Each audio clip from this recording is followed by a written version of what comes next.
champion.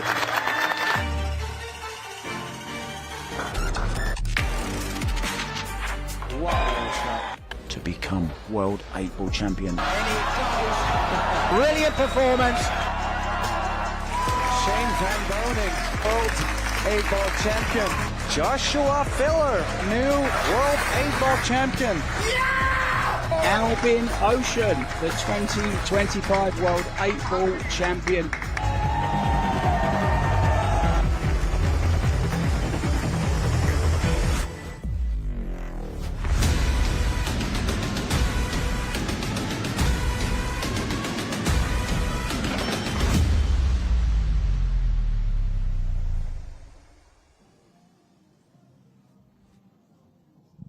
Hello, pool fans, and welcome back to the Gateway City here in St. Louis. It is stop 2 of the 2026 Predator Pro Billiard Series.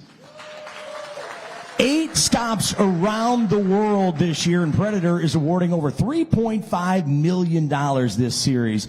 And let me tell you, last night, ladies and gentlemen, was a thriller of a championship. We awarded Fedor Gorst the Bank Pool Masters Championship. It came down to just one ball in the final game for him to overtake Shaw. That was awesome, and things are really going to heat up today here in St. Louis. Starting early this afternoon with our Women's Open, and then early this evening, we're going to kick off our Mixed Doubles Championship. 32 of the very best pairings you could possibly imagine. You pool fans are going to love that. So lots to come, but right now, our signature event, it is the 2026 Yalin WPA Men's 8-Ball World Championship. We have the very best players on the planet all battling it out for one of the biggest prizes in pool. We're on the winner's side of things, and let's get to these next big matches starting in Arena 2. An international athlete, make some noise for the Ghost, Fedor Gorst. And his opponent from Zamboanga, Philippines, the Superman, Roberto Gomez. And back in Arena 1 from Bahnhof, Germany, the Killer, Joshua Filler. And his opponent from St. Louis, Missouri, Iceberg, Justin Bergman. It's a race to 8. We're lagging for the break and sending it to the Predator commentary booth.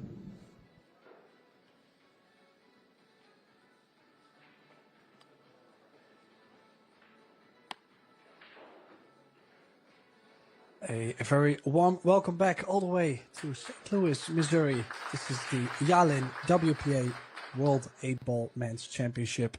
And what a cracker of a match we have coming up in the winners round 1 match. As you see, Joshua Filler from Germany taking on USA's Justin Bergman. In the commentary box for this match is my good friend and colleague Arya Sarabi, joined by myself, Tim Bruiter. Welcome, Arya. Hi Tim, hi pool fans, a very warm welcome. 2 players, one hometown favorite, local hero, and another, this man on your screen. He is a top draw, isn't he, Tim? Joshua Filler. What can we expect from him? I mean, overall, I think this could be a very good match. I know that Justin Bergman beat Wang Zhao, Duong Guok.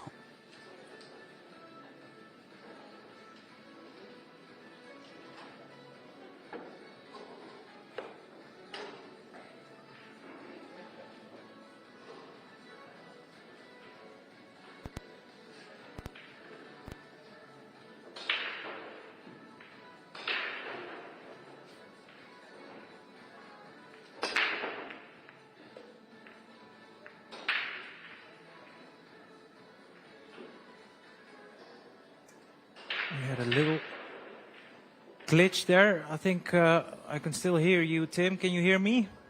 Yeah, I think everything is fine. Not very sure what actually happened there, but what I was going to say is Bergman beat Duong Guok Wang, also known as Wang Zhao, in the opening round. So definitely playing some great 8-ball.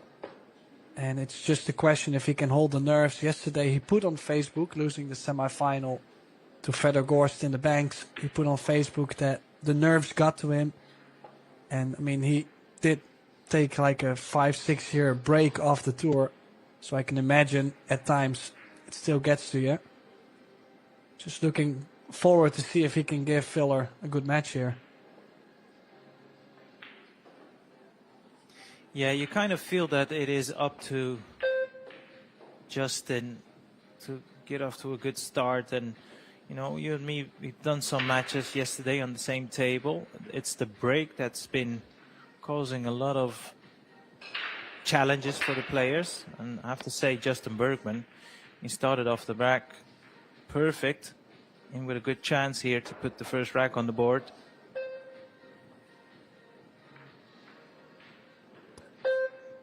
Yeah, at some point people were saying possibly the best player on the planet after the break.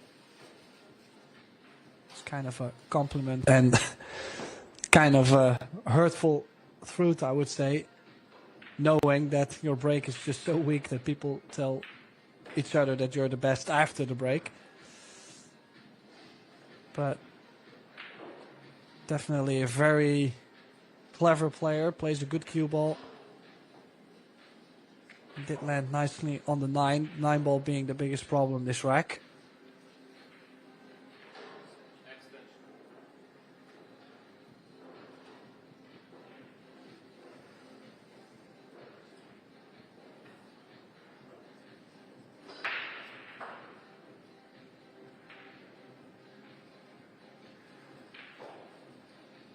Now, as you can see, Tim, the most obvious dilemma for Justin is that 15 ball might just go in, you know, if he can just drop it in. Could even use the 1 if he wishes to do so. Well, went in directly.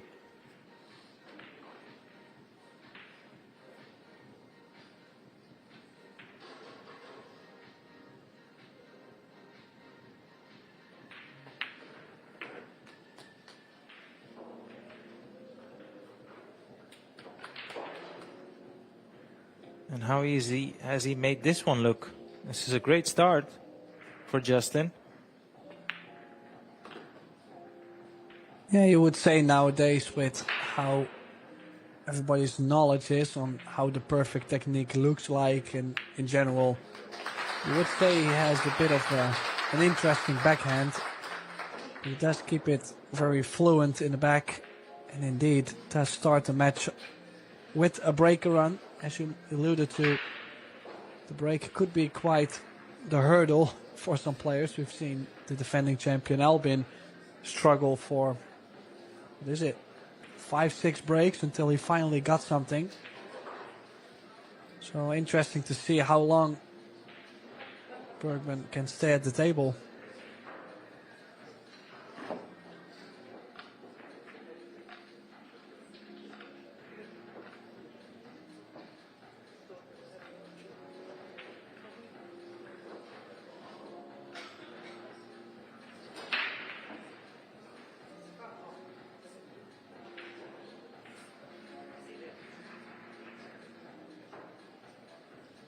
It's always nice to see that we have got so many people out there in the stands watching this match. It's very early, as you can see, pretty much full crowd. That is very encouraging to see. And why wouldn't you when you have the best of the best competing in this event? This is exactly the place to pick up some inspiration. Yeah, I was quite surprised actually. I mean, of course, now the weekend, we've gotten to the weekend. But yesterday, on the Thursday, the place was packed with a lot of people actually supporting Bergman, but they all stayed over to the Banks final. So I have to say that was quite enjoyable to watch. And another great break. Look at this spread. Multiple balls in. Hitting him nice and square. I mean, it's not the most entertaining break if you think about it, but good impact. Nice spread. A wonderful opportunity. I do like the stripes, but could even go solids to go from the 2 to that 5 ball.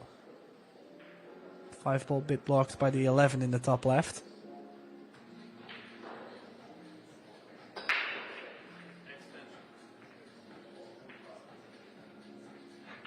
It's interesting. He scored the extension, but he still had like 29 seconds left on the clock. Yeah, but maybe it's just a reassurance thing. If you figure out the pattern early enough, everything should be fine. Maybe go 12, 15, play the 9 to get in between the 10 and the 8-1 rail. And then go 11, 13, 8.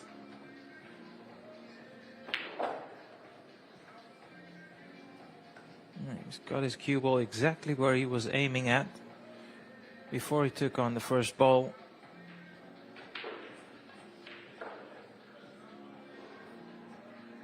Trying to come around the 10 to follow it up in the same corner pocket as the 9. Left himself an angle here to work with as well. So, I mean, his cue ball so far has been very, very strong, Tim.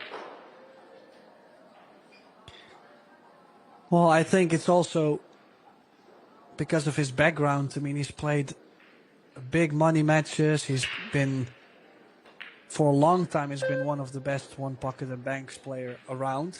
I mean, I'm not going to say everybody feared playing him, but there were not too many challengers to play against. And it mainly has to do with, well, his composure in general has always been very calm. And then, well, great cue ball, doesn't really lose control much. I'm not going to say never, but so far so good, you would say. Bit of a shot here, though. We'll have to at least draw back to the center of the table. Yeah, this is a bit more stroke. Exactly, and this is the type of shot where you need to get a bit of bite in the cue ball. If you overhit this, you can easily lose your cue ball. There you go. Very smoothly done. And now it is very important for him just to leave himself a shot at the 8 rather than to try and be perfect on it. He needs to make up his mind. Either send his cue ball towards the side rail as he was looking there, or play into the gap of the 1 and the 4. I do believe the gap in between the 1 and the 4 is a bit more risky. Hence why he's played towards the side here. Well, took the medicine.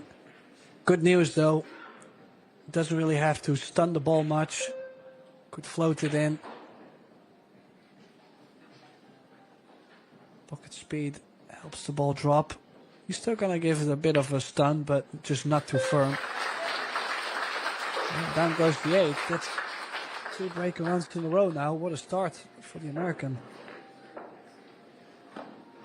Just the start he was after, and what can you add to that, Tim? It's just been flawless so far.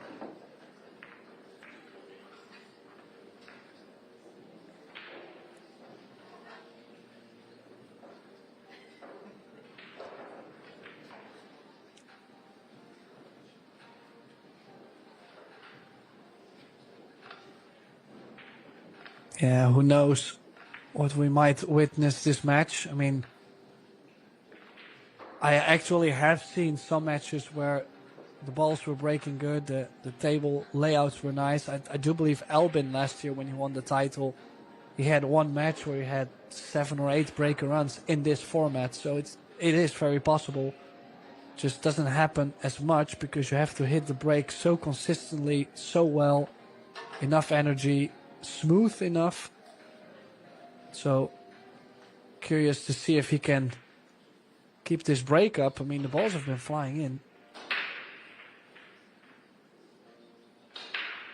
Yeah, not only the balls have been flying in, it's also refreshing to see he's not breaking second ball or even third ball. At some point yesterday, we saw the players playing for the third ball break. He's going head on, and so far so good. Yeah, I gotta say, cue ball being saved by the side pocket knuckle. But yet, I mean, 8 ball doesn't matter. You can hit him ugly and still make 4 balls. Like, you just gotta believe in making a ball. Now the 1 ball is tied up with the 9. I kinda liked maybe going real first on the 6. Could even go real first on the 6, choosing to run the cue ball into the 8 and the 9.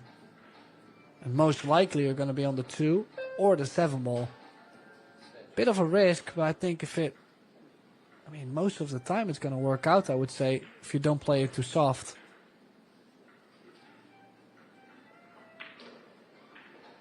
For the stripes, of course, you've got the 9 as a problem. The 13 doesn't go by the 6. So that's 2 problems and not too many options to break them open.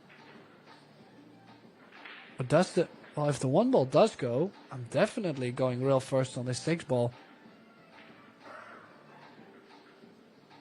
Oh, the angle must have gotten to me. That 1 ball does go. Wow, what a layout he's got here. He can drop underneath from the 7 to the 6. 5 and the 2 in the top left. Go from the 8 or go from the 4 to the 8 in the bottom right. This is a dream start. Key shot coming up. He's nicely on the 6 here. And he can follow the plan as you just mentioned. Leave that 4 ball towards the end. Play position on the 8. Just wondering if he's got a little bit of an angle here. Top this one through with a loads of left spin. Send his cue ball up table.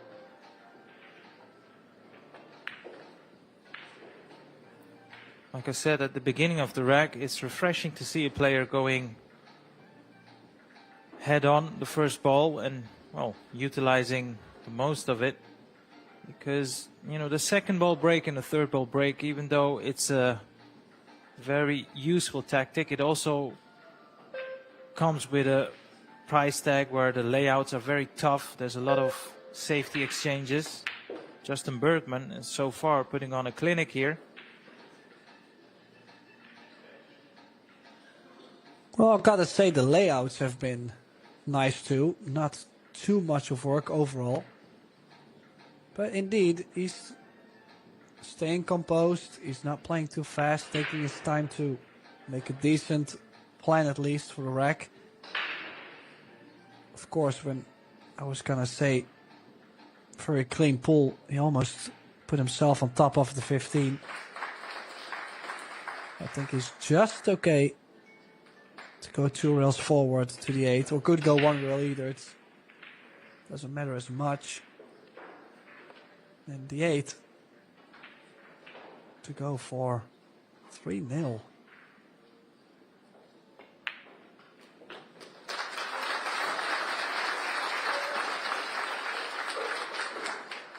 And the local crowd is going to enjoy this. A 3-pack right now. Former World 8-Ball champion Joshua Filler may be in a bit of early trouble.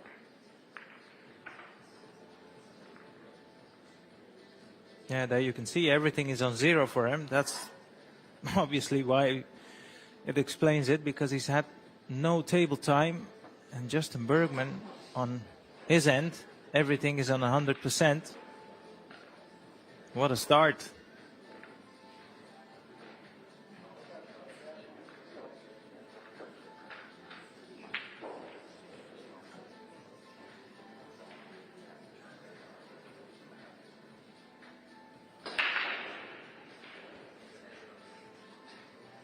Now, Joshua had a walkover in the first round. I mean, this is a 96-player field, meaning 64 players battle it out in the opening round. And then they will meet another 32 seeded players in the first winners round. So this is Filler's first match. Did not even get to hit a ball. Oh, and there again, the cue ball was tracking towards the side, but look at how many balls are flying in. Look at the cue ball. That 5 ball, I mean... Not only kicked the cue ball, also flew in. Yeah, I mean, that's what I'm saying. Like, it's currently, everything he's doing is working. It's like everything he touches is gold. He would have loved to have started off with the solids. As you can see, that 10 ball is quite a nuisance. there sitting so close next to the 7, but I don't think he's got an opening shot on the solids here, so he might have to go for the stripes and work his way towards that 10 ball. The rest seems pretty obvious as opposed to the designated pocket. Is he going for the bank here on the 4 ball? Or is he cutting the 6 in to the side? Yeah, he's called the bank on the 4 ball. Yeah, I mean, it does make sense. It's one cross corner. This is not the most difficult bank. And the solids after, I mean, gotta take your chances here. Yeah, looks good.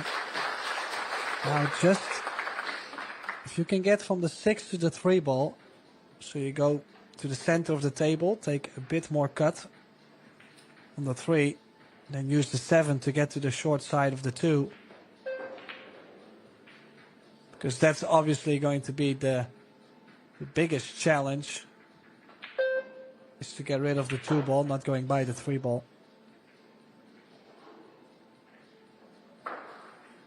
He's played his cue ball into an area here. Now he's got options here. He's looking to take away the 3 ball. He could even take the 7 first and then work around it, but just a matter of preference, really.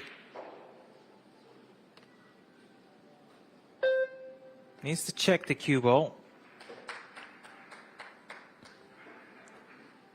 Yeah, a bit of a shot here though on the 3 to get to the short side of the 2. Playing it with stun, easily understroked of over or overhit. But I mean, we could be looking for any problems, Arya, but so far clinical. Oh, bit on top of the 10. Yeah, this shouldn't cause him any trouble. Yeah, particularly the way he played it. He didn't bash at it. Yeah, we just saw a close-up on Joshua Filler, one of the greatest players ever to pick up a cue. But this is the nature of the game, win or break. And you could be the greatest of all time, but when your opponent is playing like this, there's nothing you can do about it.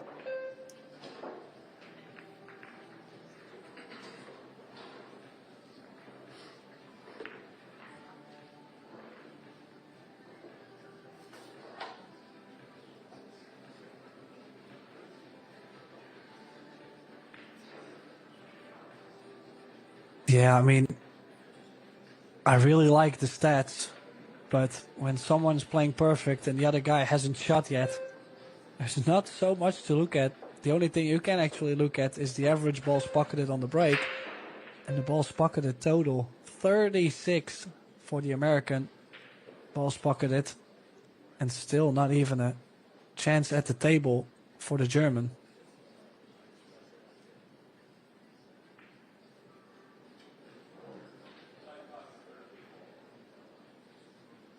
And make no mistake, obviously he will need some assistance from the table, the layout after the break, but he's well capable to run out this match, Justin Bergman.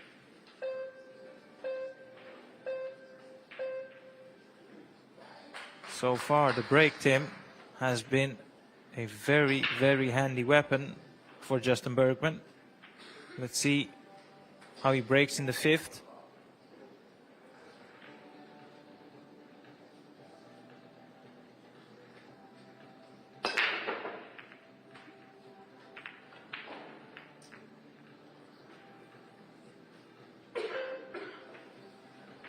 And for the first time after 5 racks, at the start of the 5th rack, we'll see Josh Filler in action. Yeah, that ball going straight towards the side, coming up very close. Now, I was going to say, has clustered up the 1, maybe still possible to find a shot on the 1 from some angle. A lot of outside spin to throw the 1 ball. Yeah, and you can imagine too, Joshua has been in the chair for, well, let's say 20 minutes, let's say we've started 5 minutes past the original starting time, so still 20 minutes in the chair means also that the feeling for the table could be gone for just a couple balls. One ball wasn't the cleanest position he played onto the floor, but now look at how open things have been laying overall, and look at how open it's laying right now.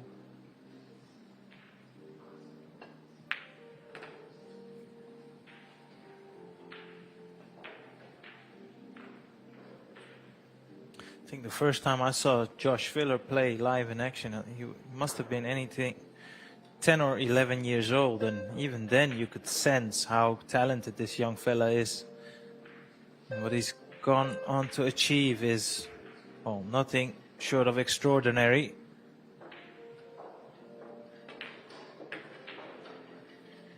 And you would say, Tim, he's very much still in his prime, or near his prime.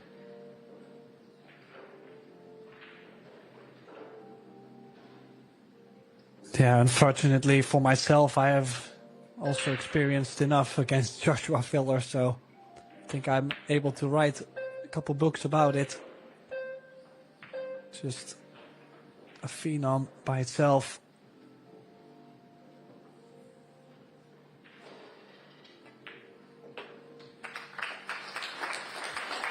Responded like a champion, Tim. Had to sit and weather the storm. That onslaught by Justin Bergman for the first time got a chance, and he made the most of it. Now it'll be very interesting to see how Joshua Filler will start breaking in this match, as it will be his first break in the match.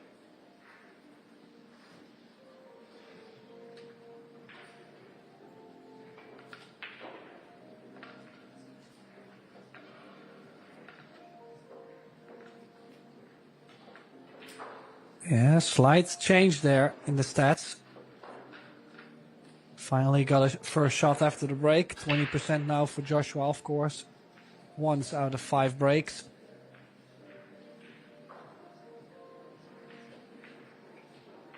A 970 player overall performance from Bergman, making only one mistake, which was that one dry break.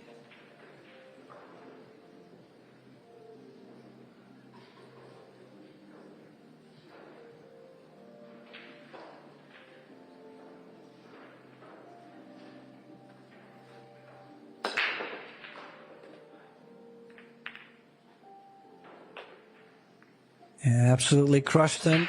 Is he going to get something? Ooh. Well, that 10 ball might be forcing him into taking the 9 and having to go stripes. Oh, he could take the long pot here if he is desperately to go for the solids here. He can take the 7, but like you say, the 9 seems pretty obvious first shot.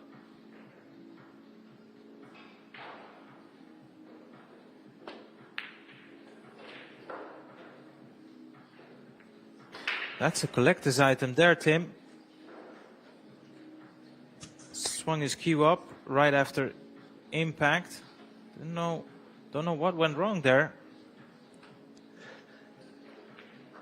Yeah, I mean, the only thing I can imagine is him knowing that maybe he had to draw the cue ball in between the 5 and the 8, trying to hold the cue ball. And he's down 4-1 in the race to 8. Maybe there's additional pressure.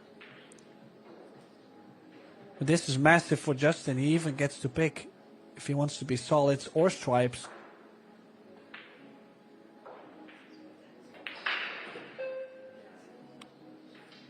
Make no mistake about it, Justin Bergman is yet to miss a shot in this match.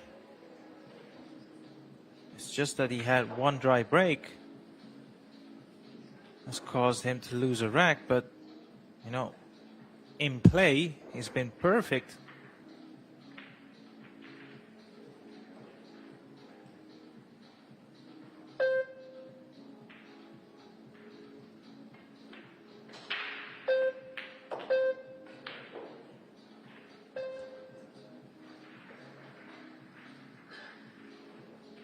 Yeah, just gotta say, I think I would like to take the 10 ball away quite early though. Could play to the short side of the 13. So maybe 14, 10, 13, 15, 8.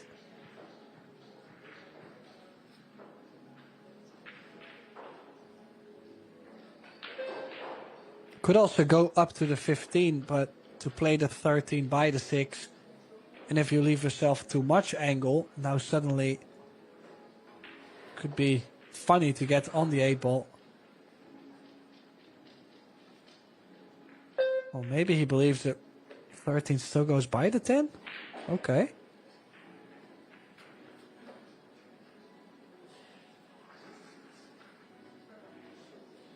I'm just wondering, Tim, would you rather prefer to leave yourself high on the 10 or send your cue ball towards the top rail here?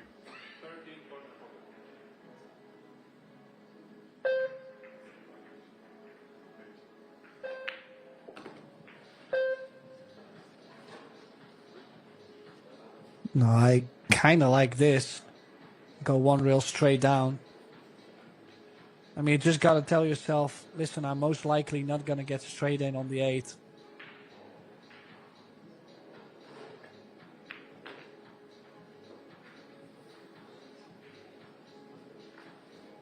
Yeah, that's the only thing you got to take. I mean, you cannot always put yourself straight in. This 8 for 5-1. Taking over the momentum after a shocking miss from the killer. Oh, another turn. Talk about shocking misses. Nobody saw that one coming. What happened there?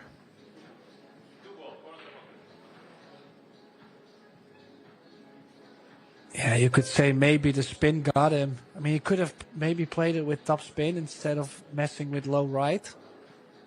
But then yet, I mean, this is huge. I mean, this was a great chance to take the momentum back. And from this point, I wouldn't be surprised if Filler wins this rack and possibly gets this match 4 each, 5 each.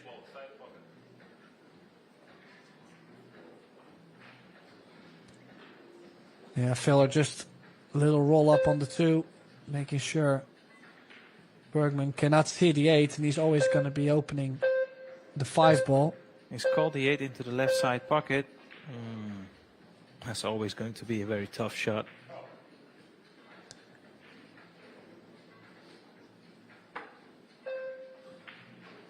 Obviously take the 5 first here. The rest is out in the open. Costly error, the missed 8 ball there, Tim. Overcut it. Now has to sit there and suffer. Can be the loneliest place on earth, isn't it? When you just miss the shot that you know you can make 1,000 times out of 1,000.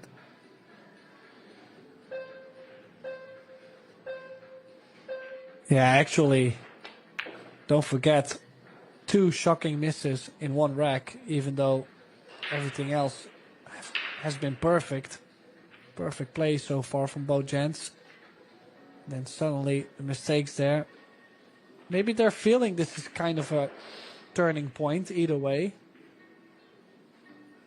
I'm a strong believer of momentum. It's like a wave that comes and goes, and when you're riding that wave, you can easily win 3, 4, 5, 6. But when you're on the other end, when you're waiting on the beach, then it might be a bit too heavy to overcome, and the players might be feeling that too.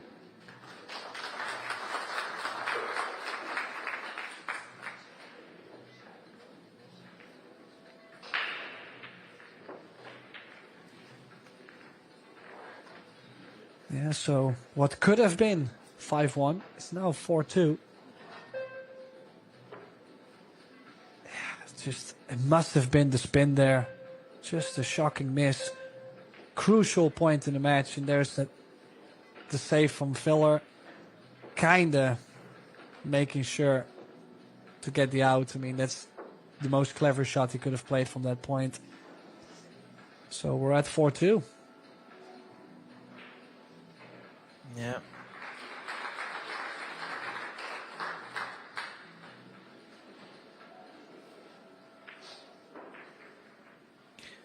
mean, Tim, you've played for thousands of hours, just like myself. Sometimes a miss, not always a miss has a clear-cut reason. Sometimes you miss and you don't actually know yourself what went wrong. And that might have been the case there. I mean, it's just, you know, turned out he missed it, but I don't think he knows even what went wrong there. Yeah, but I don't know. It just looked like there was a lot of spin on the cue ball. And I mean, it doesn't mean he has to miss it, but it just felt a bit odd. This is looking dry. Yeah, so he does get back to the table very soon, though, after missing the 8. So still able to make the difference. 2 and the 13 both threatened to drop in the side pocket. Stayed out, of course. He's called a 15 right away here. And he's got an angle to send his cue ball up table as well.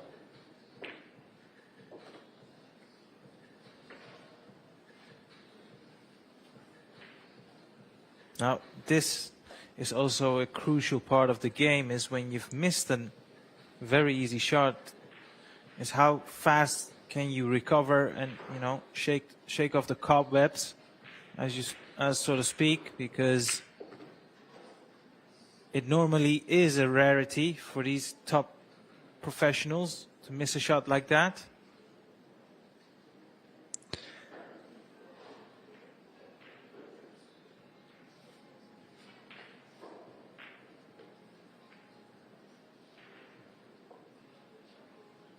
Yeah, look at this layout as well. Technically, nothing could go wrong. There's so many ways you could play this out. Could take the 9 now, play up to the 11. Could take the 12 and draw back first. Having the option to either play the 9 or the 13. The only ball that doesn't go is the 11 right now.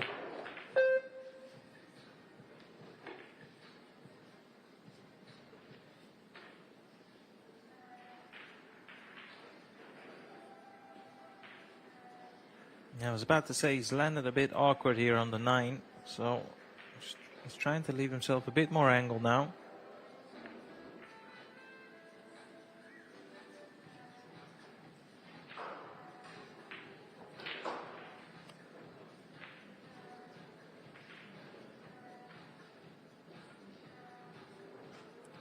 So a little close-up of his back arm.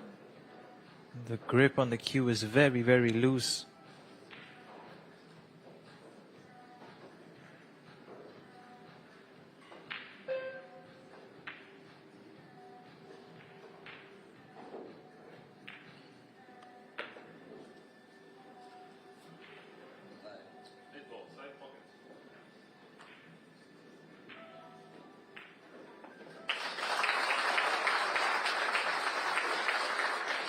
After a small glitch, Justin Bergman once again in charge of the match.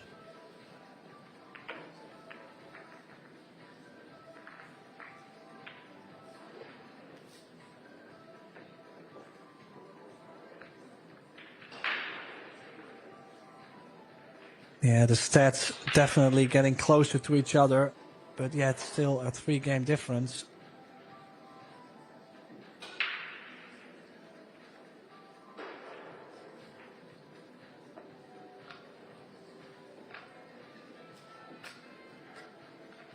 Yeah, I mean, I'm kind of surprised with the break success so far, and I'm definitely not trying to jinx him either way. But we've definitely seen matches where have been completely different. And by completely different, I'm saying major difference.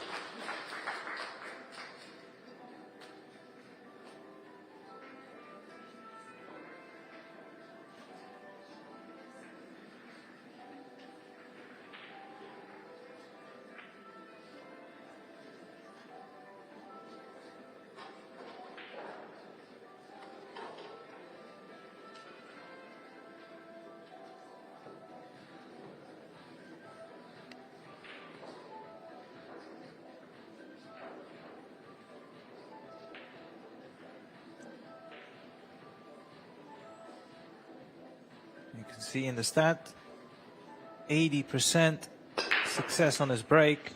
That is a very...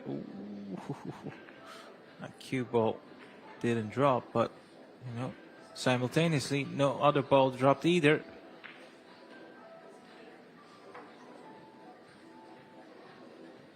Oh, and this is where you see, like, he's just not catching the break as much head on as he was. Cue ball tracking towards the side pockets quite a bit. And if I were Filler seeing this, I would tell myself, okay, listen, just stay calm, because my opponent is not breaking the ball so great at the moment. Easier said than done, of course. Still needs to get the job done, always.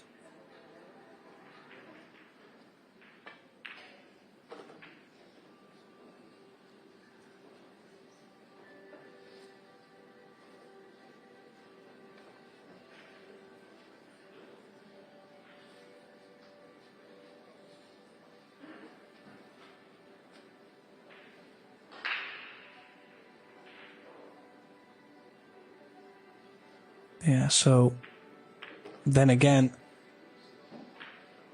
gotta say, I like how the referee has been racking the balls, because the layouts, they have been quite nicely spread. They have definitely had chances on all the breaks to make balls on the break.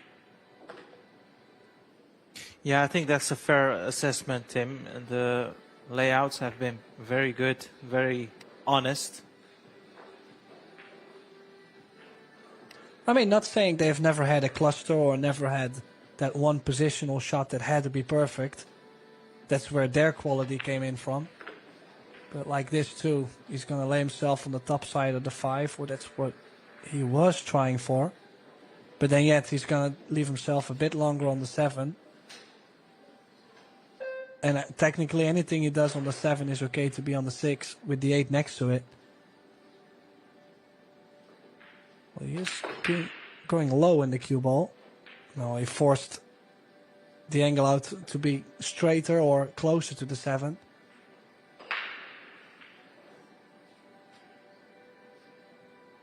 Filler definitely hanging in this match.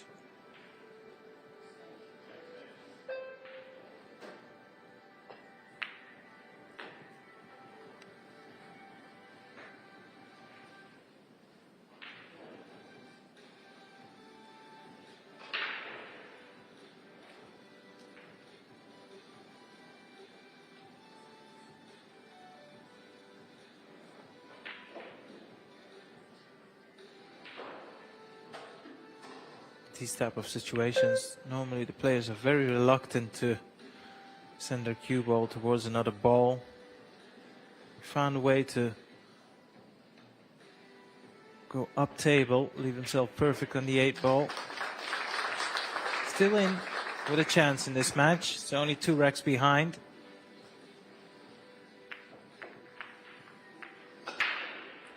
It has that feel about it. It's still up for grabs for both of these players. If they can get on a run with their break, especially how Justin started the match for the first 4 break and runs, and you know, nothing seemed challenging for him. Joshua has yet to make a couple of break and runs. Yeah, so far I'm just happy to see that Bergman showed up to this match, not looking as nervous as he was in the semifinal yesterday. Still yet, he's up 5-3, but Filler is definitely getting his stroke back. And we'll be just waiting for the break to happen. I mean, so far you could look at it saying, well, I've got a 50-50 chance to make another breaker run, or at least make balls on the break. I think this match might be able to go all the way.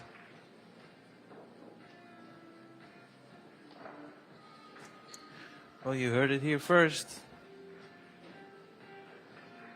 At 5-3.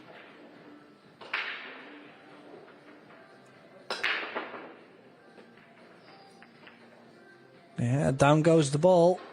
Now, anything in the open?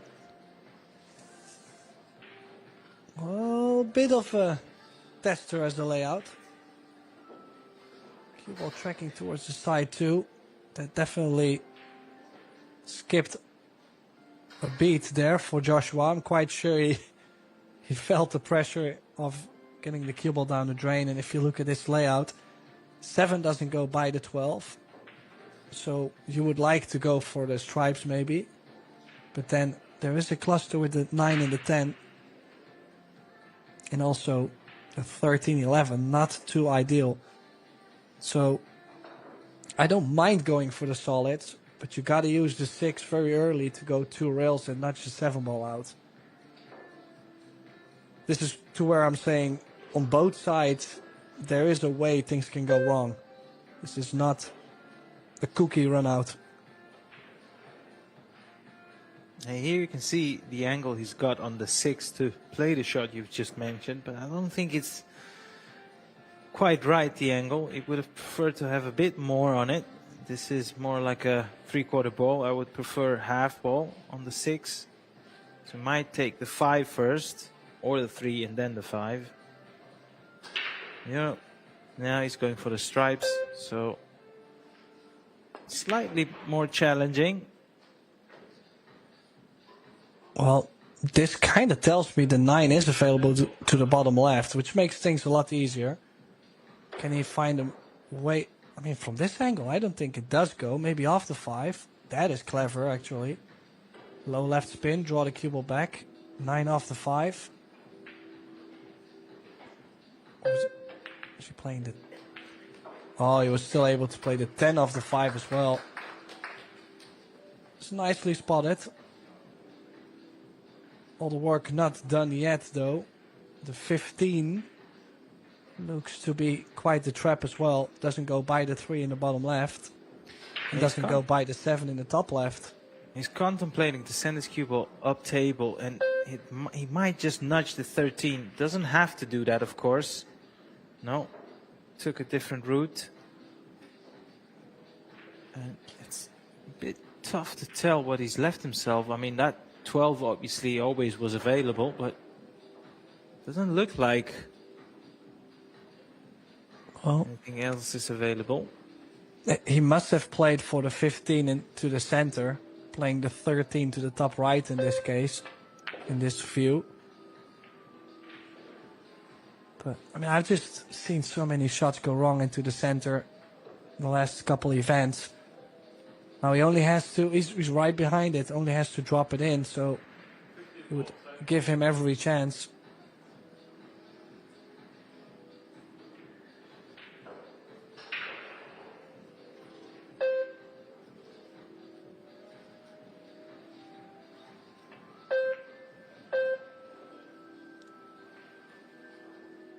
Well, does that 13 go into the center? I didn't think it did.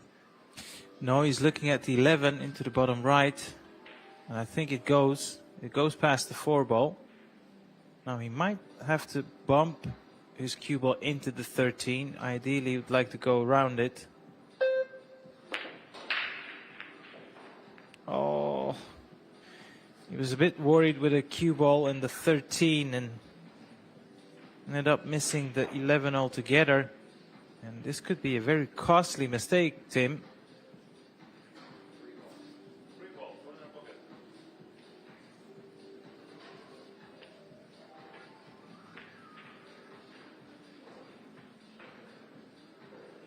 Justin straight away going for the combination here.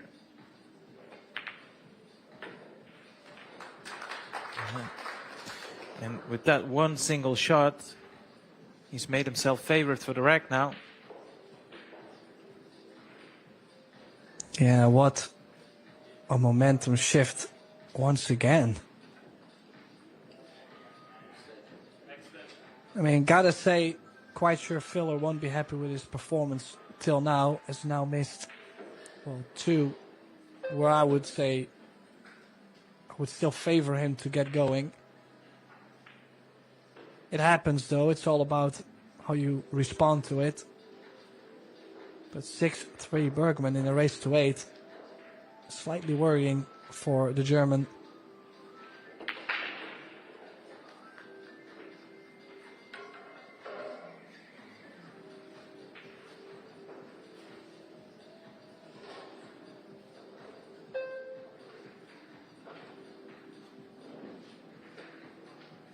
can use this angle to send his cue ball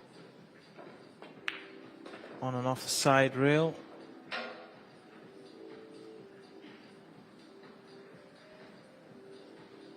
What I particularly like about Justin Bergman, his cue ball control is very, very neat. Doesn't overcomplicate the shots. Keeps it simple. Leaves himself enough angle to work with.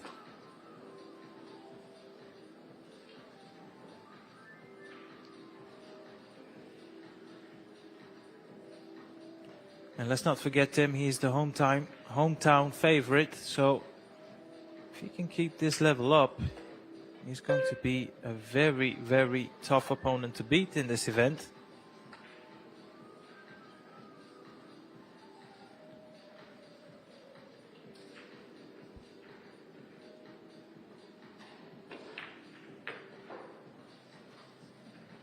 Yeah, and he's perfect on the 8.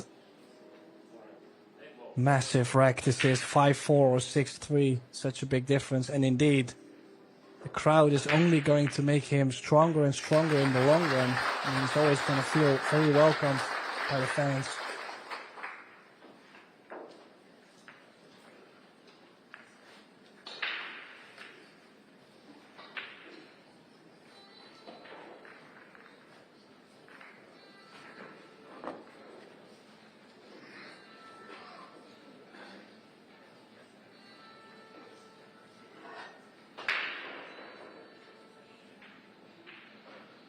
Yeah, that makes it a 909 against a 930 player overall performance. Strong stuff from both. I mean, only 3 balls being missed in 9 racks. 2 by filler, though. That's something you would expect.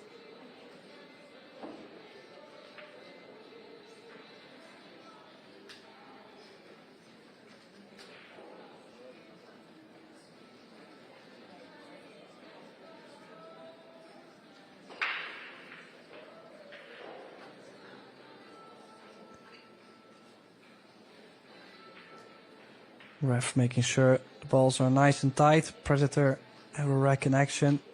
The Arcos 2 balls.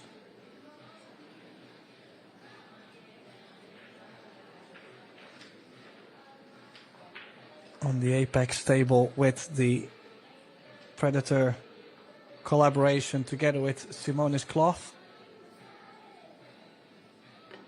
Bergman, he does stick with the center of the table break area. Looks like he's not going to change any of the strategy. He says, if I go, I go. Even though he might be losing the cue ball a bit, he's chasing a win. Yeah, and I think that's the only approach, particularly when you're playing some of the favorites, your Josh Fillers, Fedor Gorst, Jason Shaw. You have to attack and you have to go out there and beat them rather than try avoid losing. Didn't work out in his favor though. And for the first time, I don't know if you disagree, I feel like the pack didn't break as good as it has been doing all throughout the match.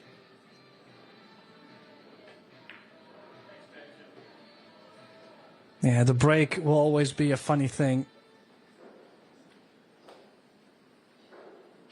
Now, do we see any problems? I mean, looks like the 5 goes by the 8.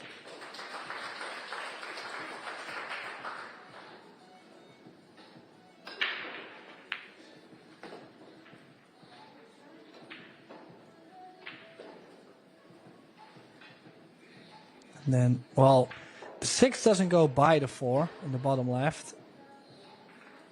He's got a bit of an angle on this 3 ball. Can he maybe draw back, play the kiss onto the 8, and be on the 4 to the bottom left? Well, no kiss, but he has played for the 4. 4 and the 6 in the same corner, and then use the 2 ball probably to go up to the 7.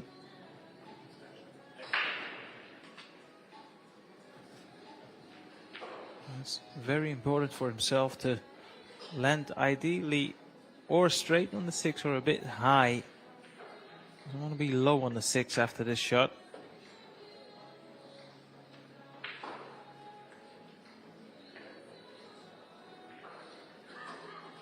Play a stop shot here, maybe just draw a ball back, use that angle on the 2 to come off 2 rails for the 7 to the top left. You could even follow it through and just use the 1 side rail off the 2 ball.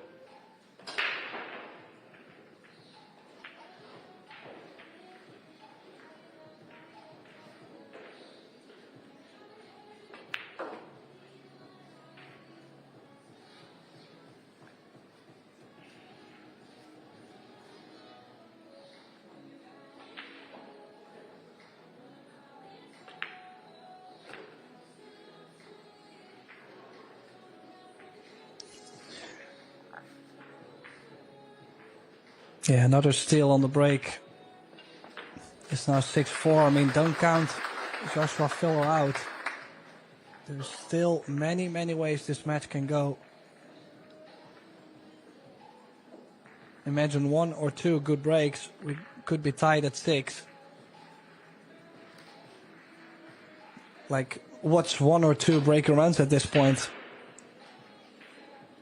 Even if you look at the player overall performance, Filler technically on a higher stat than Justin, which I think is crazy. He's pocketed less balls and less stable time, but his break success just slightly higher, which is such a huge thing in 8-ball, as we mentioned.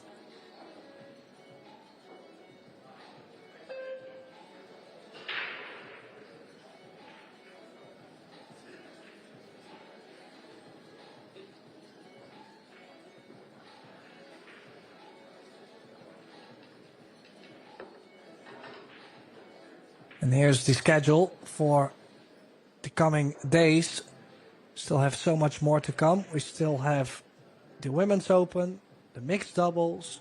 Of course, we're going to run the World 8-ball all the way till the end.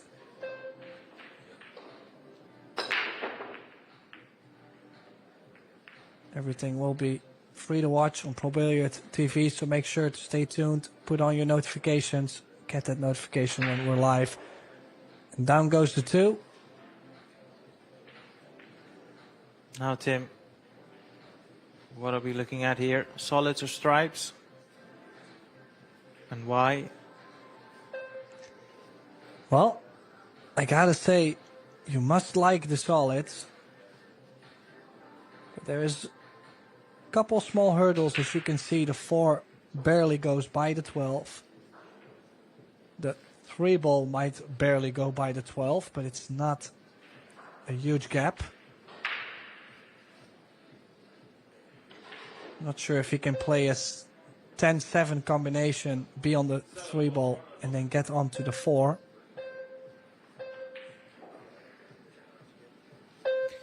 I suppose it all hinges on that 3 ball. If it goes past the 12, the 10-7 combination seems to be the most obvious opener. Well, I just realized stripes is the way to go, because you can play the 4 off the 7 in the corner and open up the 10.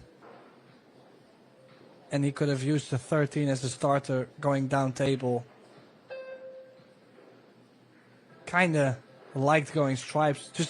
Just when he was about to drop down, I seen that and I said, well, the 9 is gonna connect him to the 11. He's gonna get onto the 14 to open up the 10. He's got the 12 over the corner. So he has gone for the solids though, and now that 3 ball, 3 and the 4, I find very challenging.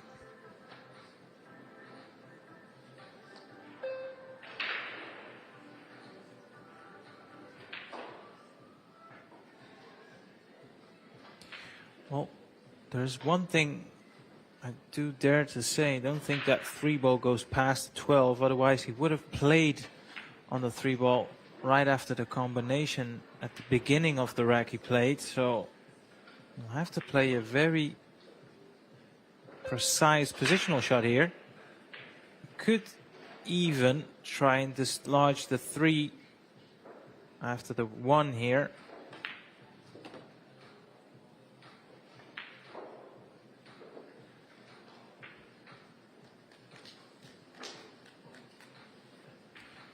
I tell you what, Tim, it might actually go, you know.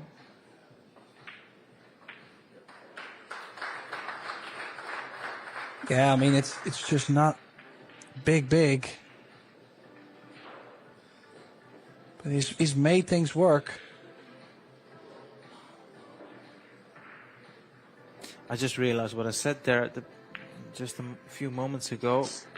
It's a misjudgment on my behalf. I think he did try play position on the 3, but he fell short.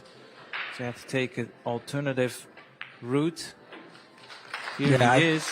I think he was trying to go there straight away after the combo and then coming up too short. And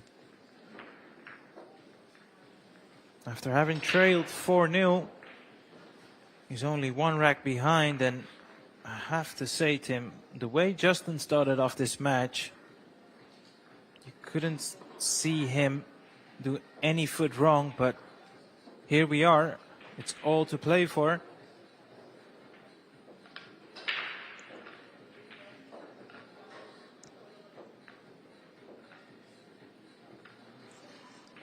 well, last year's runner-up, Alex Kazakis, currently trailing 5-4 against David Alcaide.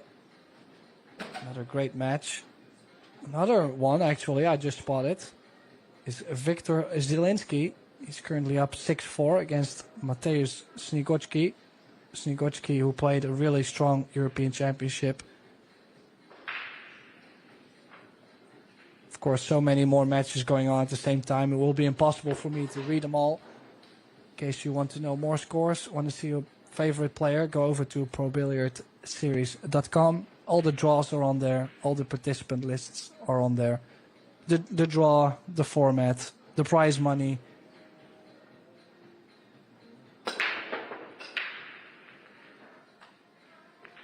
Oh, makes on the ball. He's putting on a good pop though. Like, the energy on the break is good. He might not be hitting it head on, but I don't think he's gonna care as much.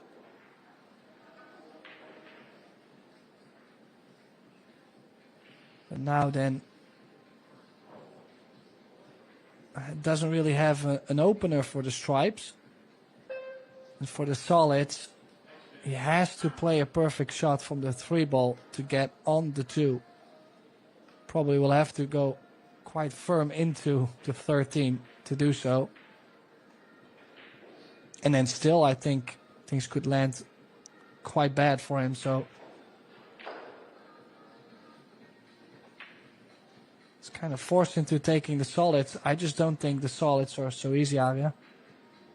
No, it's like you said, it's all because of the 2 ball. But here's a thought. If you can, well, you have to start with the 4. Well, you could even take the 1, but I don't think with the 1 he's got any angle to work with. So if he can take the 4, leave himself an angle on either the 1 or the 6, he could play that as a bonus shot, try and dislodge the 2. You'd feel like he'd be very unfortunate not to have some sort of a shot on the 3.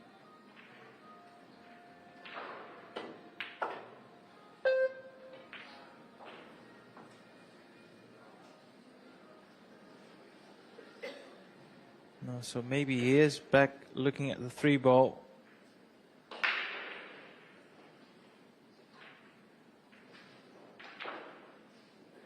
I'll play this with a bit of pace. That's okay. Well, as long as he still has the cut on the 6 ball in the center, you would say it's okay.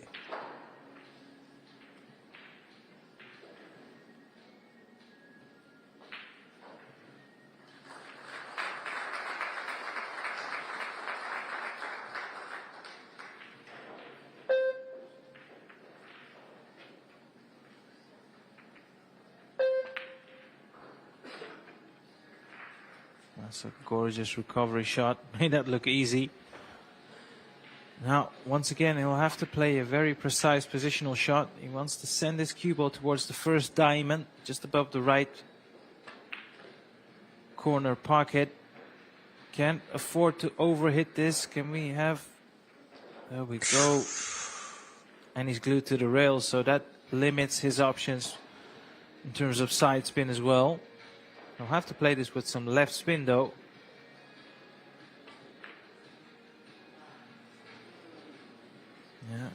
prove to be too difficult in the end.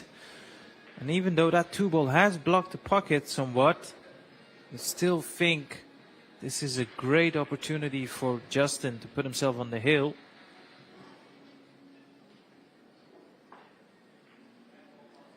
Might even have to start off with a safety shot initially.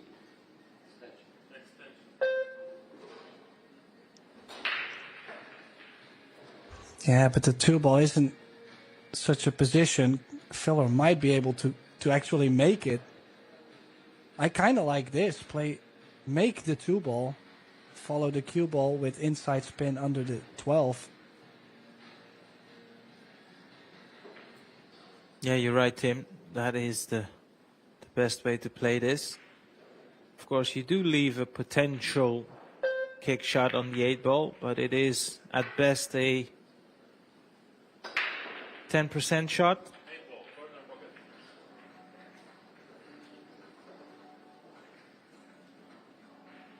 This could be one of the highlight shots if he can manage to pull it off. Like I said, I don't fancy him more than 10% to make this, but you never know with these top pros.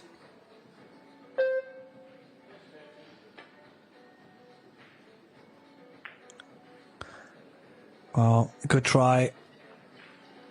But now even with the 10-ball blocking the 8, you could almost say Bergman can do whatever. I don't mind another safety, opening up the 9 and the 11. Yeah, exactly, because it's hard to tell if he can see an opening shot here, and if it's too difficult, why not play another safety, open up the 9 and the 11. Yeah, he can get to the 14, so that does make a difference. A bit too straight on the 12. He would have liked to dislodge the 9 and the 11 there. Yeah, then still, I mean, he doesn't have to push himself.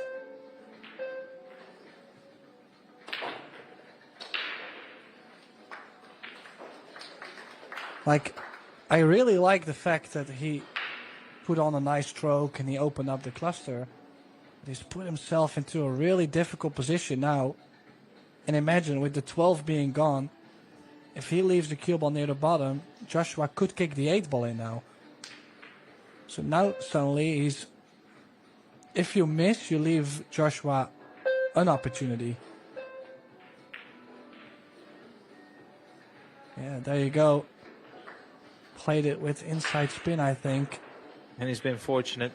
Yeah, but still not, because the 8 was never supposed to be even able to go in the bottom right view, in the bottom right corner in this view. So, yeah, I don't know. I would have liked to see him play safe already on the 12. Could have played the patience game. Joshua makes this. It's going to hurt. Oh. Not a bad second prize. Yeah, but Bergman still has the control over the rack. I mean, he could play safe till eternity. Till eternity? Well, eventually he's gonna have to make balls, but I'm saying he's got 5 pawns against Filler's just 1. Yeah, this is now the type of shot, when he pots the 13, if that cue ball can hit the 8 as well as the 11, I feel like he'd be very, very unlucky not to land on something nice. Yeah, but imagine you land full into the 11 and you get nothing, or you tie up the 8 and the 9 going into it like this. Then now suddenly, and now he still has to play a bit more of a shot because it's never been straightforward. I'm saying I like to play stop shot 8-ball or just tap a couple balls in. This is more of a shot. He has to come up with a couple big shots now. He can even elect to play safe if he does not fancy this.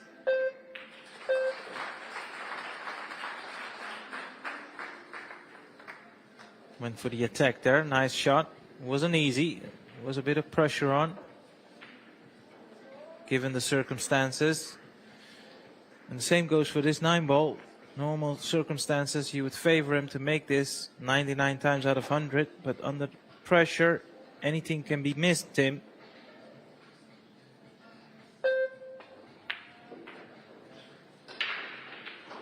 Yeah, and that's the thing also, like you have to stroke the ball so soft and so clean. He was not happy with the way he struck that. But yet, I mean, I'd rather have this kind of angle on the 11, knowing that if you make the cut, you're going back and forth automatically.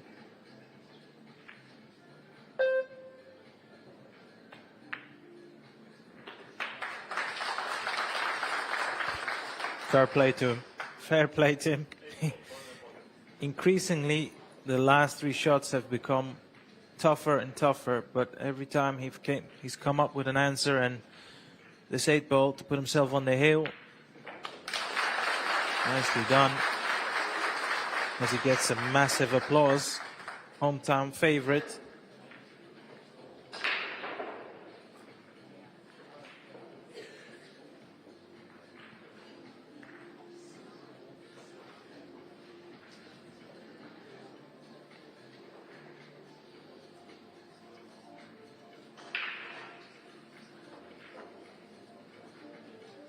Yeah, and that puts the American onto the hill. Can he close it out to get him one deeper into the winner's bracket? I mean, still a long way to go, but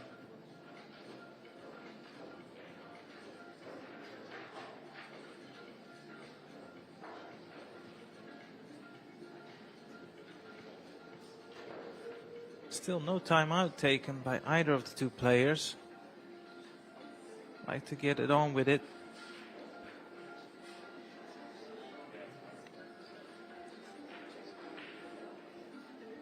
Just another stat, top of your screen. Justin Bergman, 57% break success. Average of 1.1 balls potted over the course of the match. 0 fouls for both players so far on the break, even though we've seen the cue ball come close to scratching for at least 4 or 5 times in the match.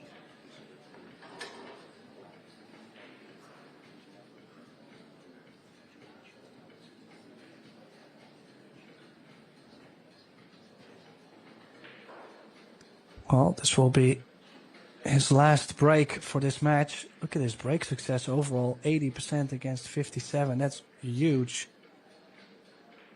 Quite sure a lot of players would love to break that percentage, but this one is important. The 80% is for Joshua Filler, who will be at the table.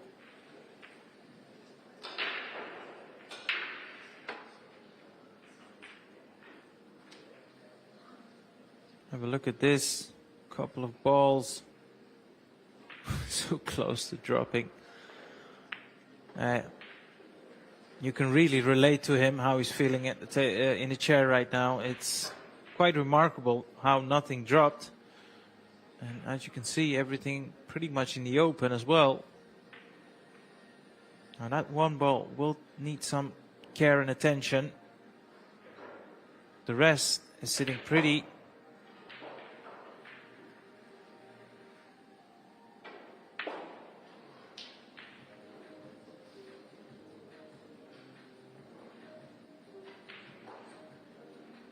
Yeah, but 7-2-1, 6-3 or 3-6.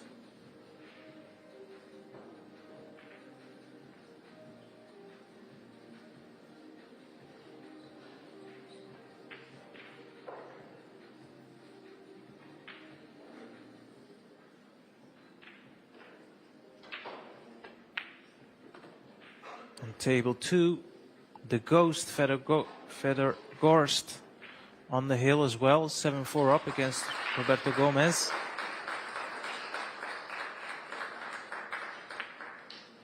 Just as I say that, he's won the match there, 8-4.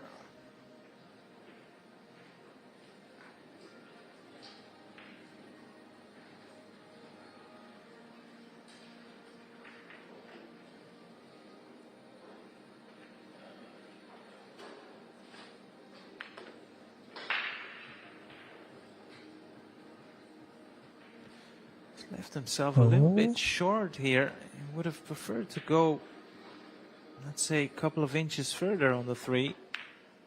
It means that he'll have a bit more distance with the cue ball and the 8 ball here.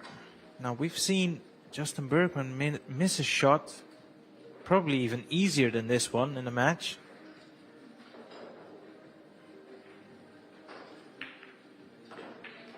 Yeah, but not Joshua Filler. He is hanging in there. No surrender from the German. 7-6. And he will be breaking with that 80% break success.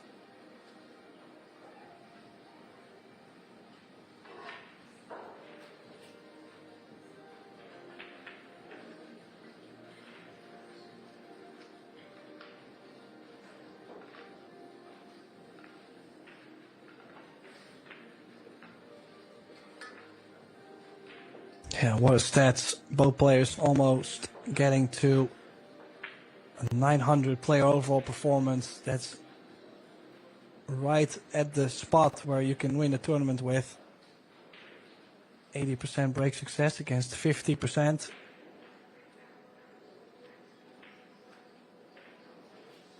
Not too much defensive play. One safety very early on from Filler. Everything else has been either a mistake and then a run out, or a dry break and then a run out. Defense is just a word, Tim. It's just a word. In this match. I kind of like defensive 8-ball at times, but I know you're not too much of a fan.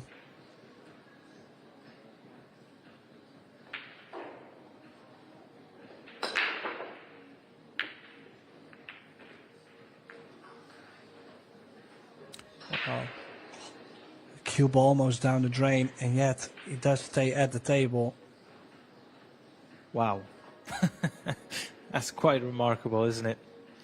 2 balls down. Well, how do you like him now, Tim? First thought, it's hard to see this go wrong, even though he'll still have to putt at least 4 or 5, 6 balls, but this is looking like a very good chance for Josh Filler.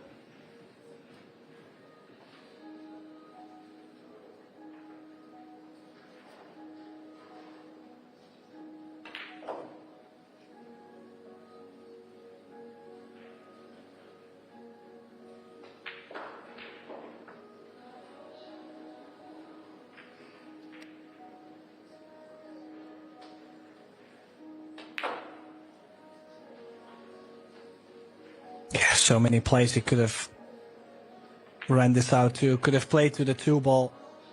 2-1-5-8. 1-5-2-8. I mean, how nicely can they lay? And that's also with 8 ball, like we mentioned. As long as the cue ball stays on the table, it doesn't matter, whatever.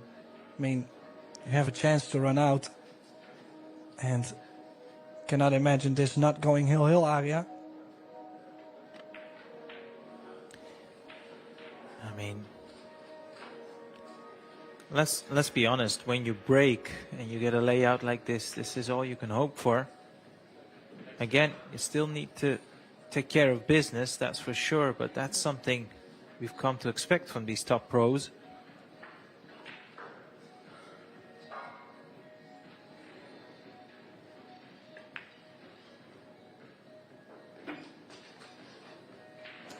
Hill it will be. Now, Joshua Filler would love to replicate this break. Remains to be seen. Both players have a timeout available to him. I don't think right now they will use it.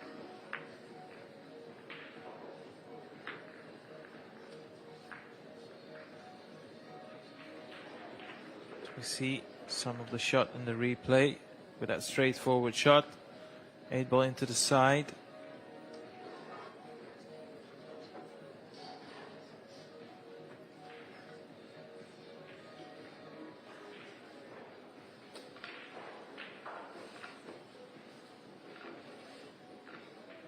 Yeah, so tough. I mean, you gotta kind of pick Filler to win the match. from this point with him having the break. But that cue ball has been coming very close towards the side pocket. So we shall see what happens next. And the fastest breaker runs per player, Joshua just did 2 minutes for a breaker run, and Justin had 2 minutes and 44 seconds. I mean, some quick pace pool. This has been a great match, but we're tied at 7, and it's only one rack to stay on the winner's side of the bracket. Joshua Filler to break.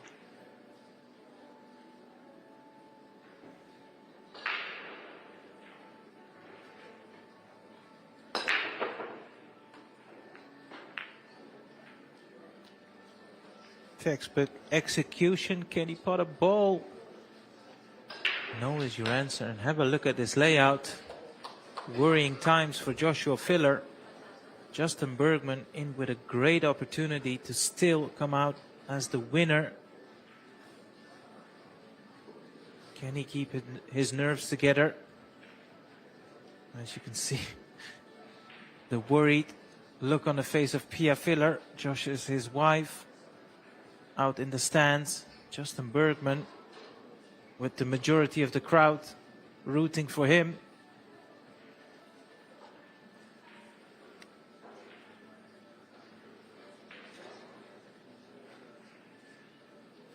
I think he's definitely looking at the stripes here.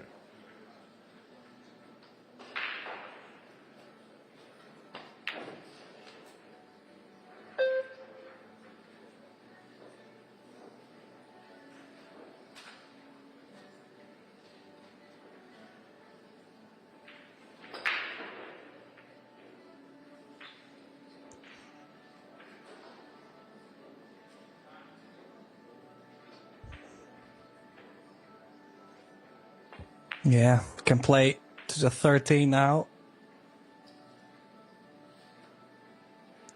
Possibly could run the cue ball forward to the 11 right now, pick up the 11, and then go off the 15 back to the center of the table for 9, 14, 8. Didn't really have a usual ball, like one of the very obvious shots to get onto the 11. Yeah, this is worrying for the German.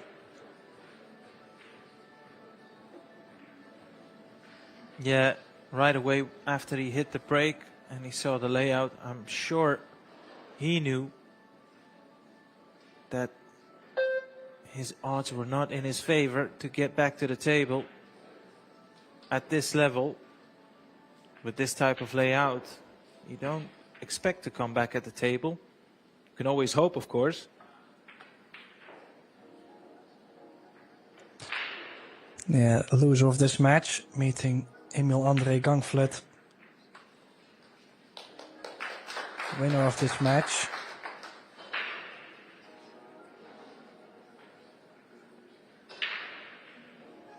We'll be meeting either Carl Gnadeberg from Estonia or Gerson Boza Martinez from Peru. This will be a big win, 2 big wins in a row for Bergman in this World 8-Ball Championship, beating the Vietnamese Duong Quoc Quang.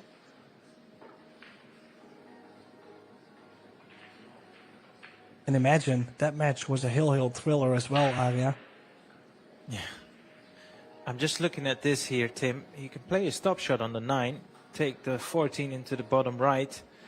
Like you said, on many occasions, the side pockets have been very, very tricky. Doesn't have to do anything spectacular with his cue ball here. Yeah, there you go. Well, a little bit in between. He's got options here. He can drop the 14 into the side or play it into the top right from this camera angle. I think he's going for the corner pocket, or is he? Josh Filler wondering if there is still some life left in it. I can assure you there isn't, because he's not going to miss this one.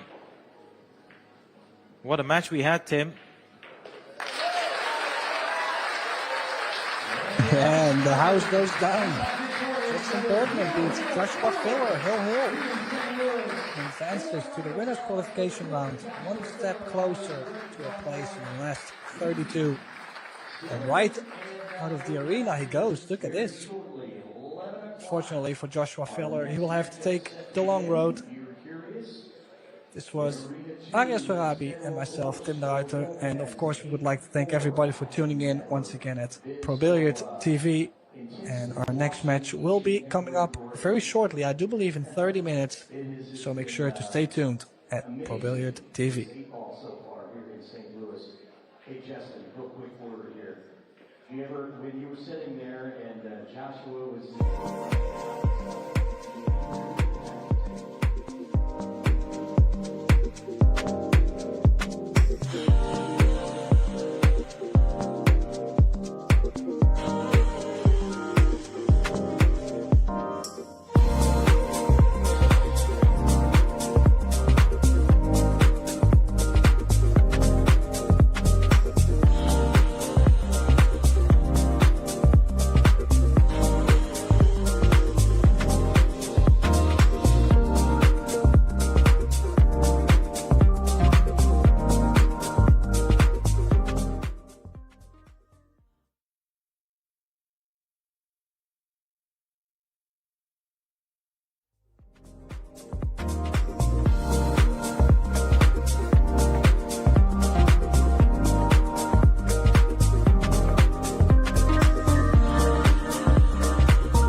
Wow, shot to become world 8-ball champion.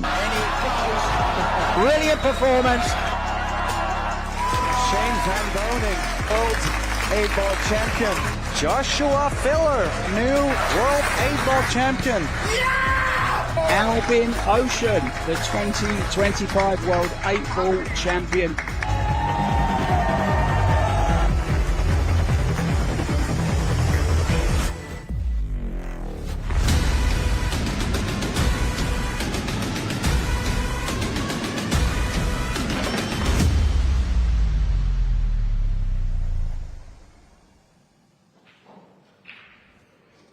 Hello, pool fans, and welcome to the Gateway City here in St. Louis, Missouri, USA. It is the second stop of 8 worldwide stops for the Predator Pro Billiard Series. We have witnessed some incredible, amazing pools so far. Several hill thrillers, and we're just in day 3. And we have a jam-packed day of pool set to kick off here at 2 o'clock with the Women's Open. And then at 6:30, we are kicking off our mixed doubles. 32 of the greatest pairings you could ever imagine, so you don't want to miss that. But right now, we continue with the signature event, one of the biggest prize pools in pool history. It is the 2026 Yalin WPA Men's 8-Ball World Championship. And it's all presented by Poison. The greatest players on the planet. We are in the one-loss side, so this next match is huge. So let's get to it right now. First up, from Tirana, Albania, please, let's hear it for Kachi. And his opponent from Sioux Falls, South Dakota, USA, the South Dakota Kid, Shane Van Boening. We're lagging for the break. It's a race to 8, and sending it to the Predator commentary booth.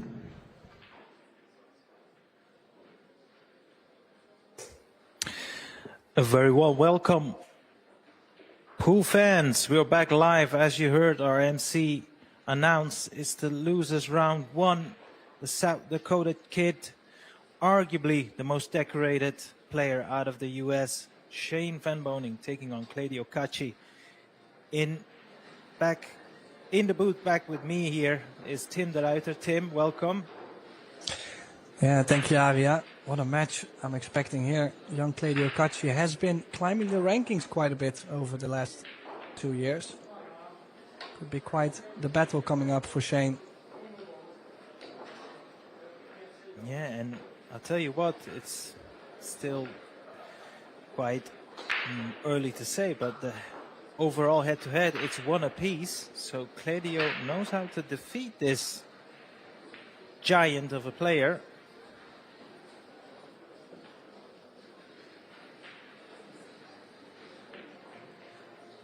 Shane Van Boening is a household name, and one of the things he's most known for is his monstrous break, and it'll be interesting to see how he goes about this in this match on table 1.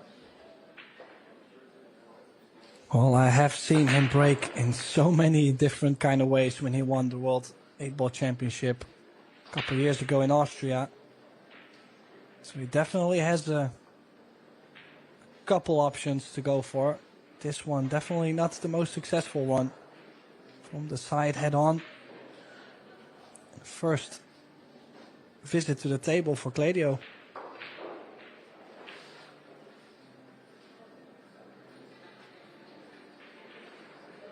Yeah, in the previous match we did, Tim, Justin Bergman, he started off fantastic and he broke the balls pretty much from the center, head on. And Shane so far has chosen to go a different way about it, but I'm sure he'll make adjustments down the line.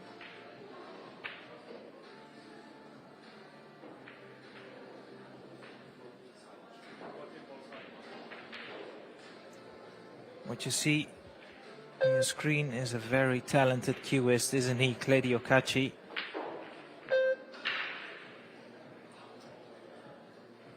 That cannon has worked out to perfection. Yeah, his brother, of course, a multiple world champion, also at some point considered playing a lot of snooker. Claudio, on the other hand, originally started playing snooker, I believe, or of course a bit of both, but was more interested in playing a lot of snooker. Now eventually still moved over to pool. Quite sure he can play both, obviously. Yeah, he has played a couple of European championships, amateurs, juniors, of course, in the snooker. Possibly even a world championship amateurs as well. But, you know, it's all American pool now. Can he just find the contact? Yes, he could. Nicely played. Immediately solved the problem there, and now he should go on to clear the table.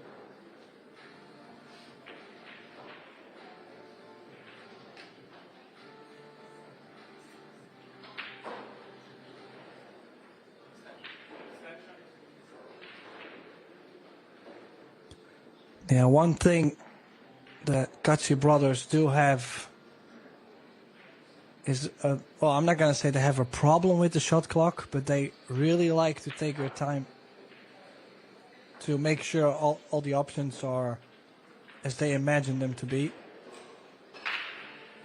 I'm a bit surprised he needed that much time on this, but he was just making sure to make the right decision. I'm not sure why he didn't play that with inside spin, actually, tracking to the left of the 11 and always being on the 15. So I think he might have the wrong angle, actually, on the 15. Well, he's on the 9. Yeah. But I don't like always playing onto the center. Easy to fall with the wrong angle. Needs to follow this cue ball through a couple of inches. There you go. Send your cue ball back towards the left side. It looks dead straight here on the 15. I thought initially you could use the side rail. He might have to just drop it in. This is a touch shot. He'd like to leave himself just off straight on the 11. Or even dead straight would work as well. This seems perfect to me. Draw it back for the 8 into the same corner pocket. This is one of those where you have to decide whether you want to use the side rail or just hold it. I think he can hold it.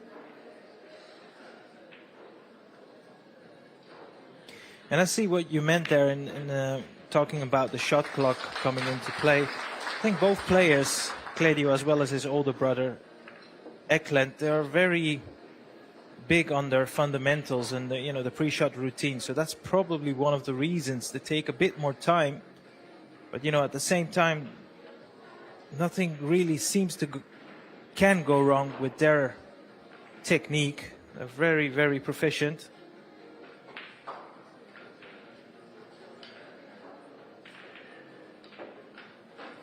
Yeah, so perfect start for Kachi after the dry break from Shane. Let's see what his strategy will be on the break.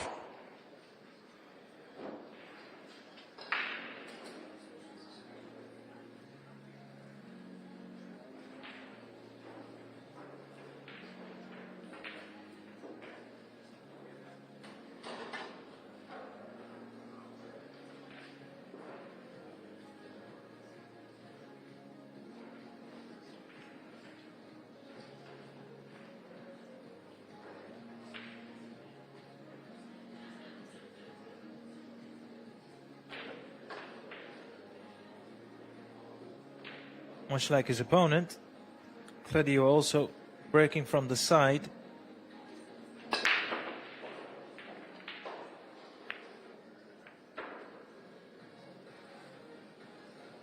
And also, like his opponent, it's come up dry. And no real problems at the table, Tim.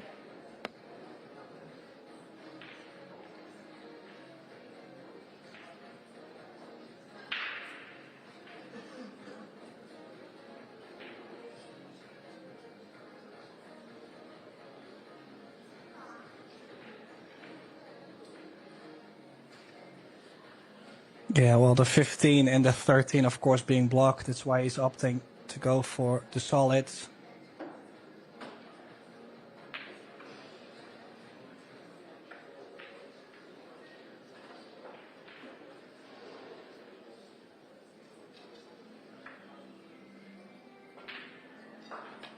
Besides that, well, the 2 ball is being blocked by the 1, so he's definitely going to take out the 1 ball as soon as possible.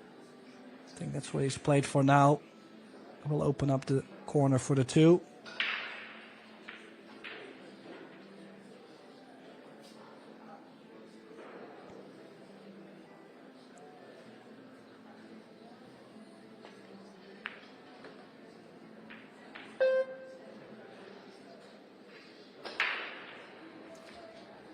Yeah, and if he drops in the 2 ball, goes 1 rail back out, he does have the option to go off the 3 to the 4 or the 5.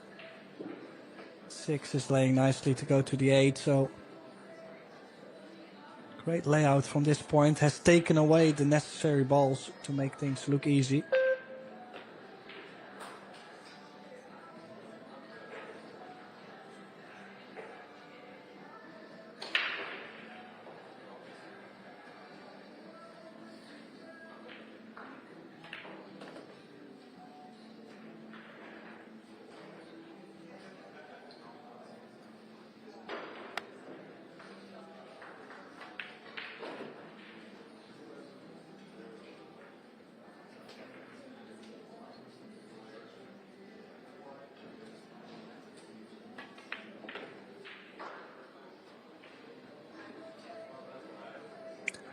Not straight enough on the 6. Might have to play for a little kiss onto the 8. Just make sure. I think I would just float it in and actually take whatever happens on the 8. That point where you start to put too much into the cue ball, now suddenly you're pushing the 8 to the short rail or maybe even behind the 10.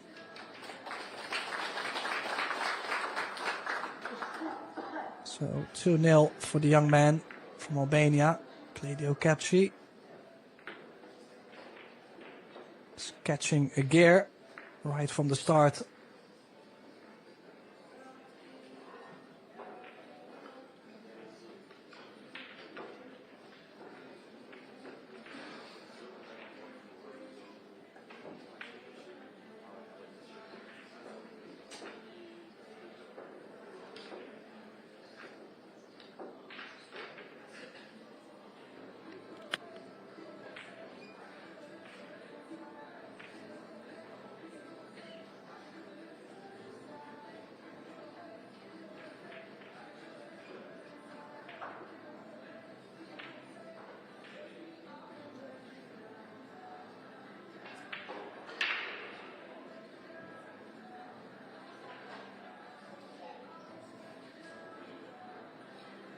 Yeah, of course, the numbers still very early.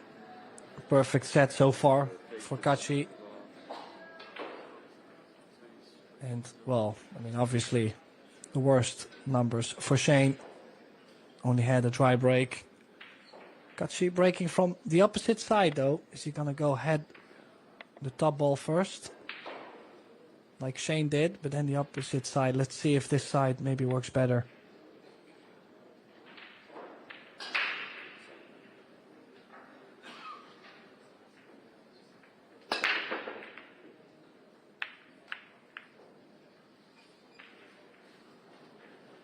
I do find it interesting, Tim, when we have 2 powerful breakers at the table, they're still choosing to break from the side.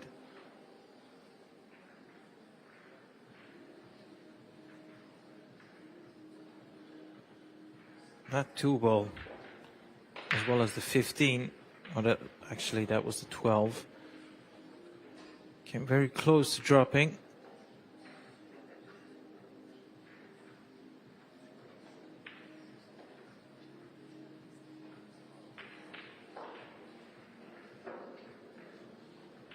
So it's Shane at the table. Can go either way.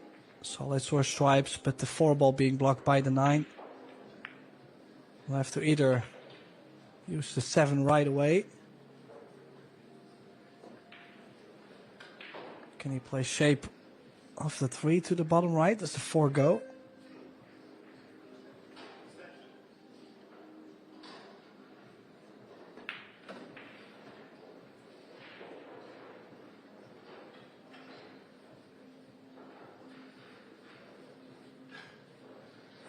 Considering how he's played position on the 4 ball, you tend to think that 7 also goes just past the 12. Kind of looks like it from this camera angle. Not the whole pocket available to him, but can even pot it off the 12 if needed. I don't think he'll have to play it that way. Well, ideally, you'd like to pick up one of the 2 balls, the 2 and the 6 after the 7.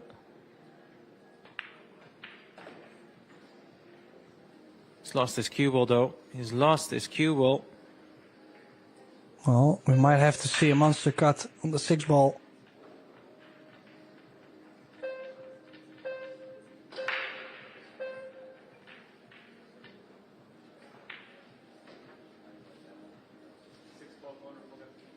Yeah, he's called the 6 ball, like you said.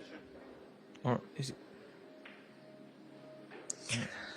He is cueing awkward though by the side pocket, so not a very comfortable position to be in. But has to run the cue ball away from the 13 as well.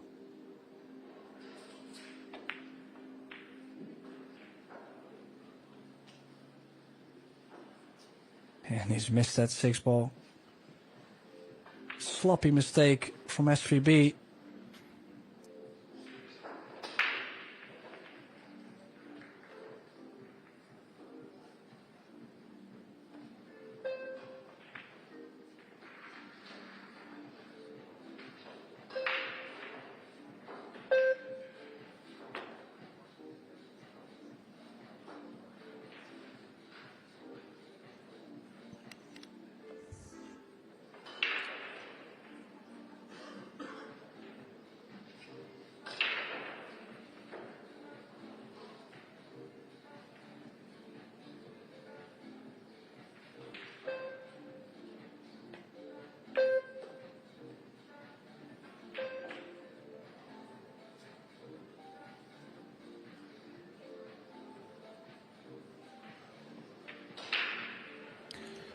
Like you said, Tim, it's not so much the shot on the 6 that that caused the problem. It was the positional shot prior to it.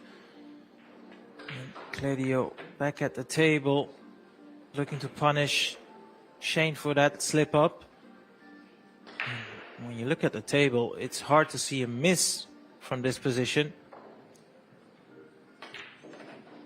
Yeah, usually when your opponent has missed on the last 2 or 3 balls, you're in such a good position because you can still have so much space on the table to work with. So technically Shane opening up the whole rack for Kachi to take a 3-0 lead.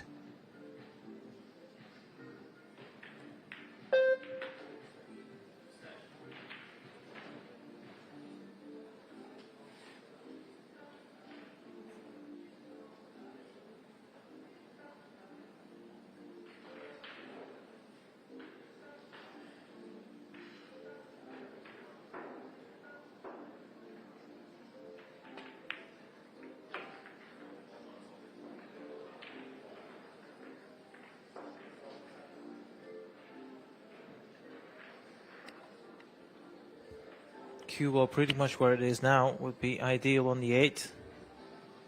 Basically looking to draw the cue ball back past the center line of the table from side pocket to side pocket.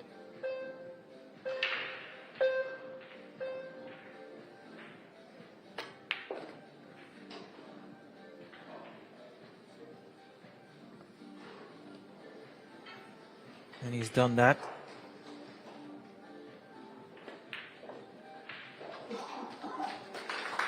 Yeah, gotta say, strong stuff from the youngster. Doesn't really look like it really doesn't look like he has any nerves so far. He's not too faded by playing a big name on the TV table so far.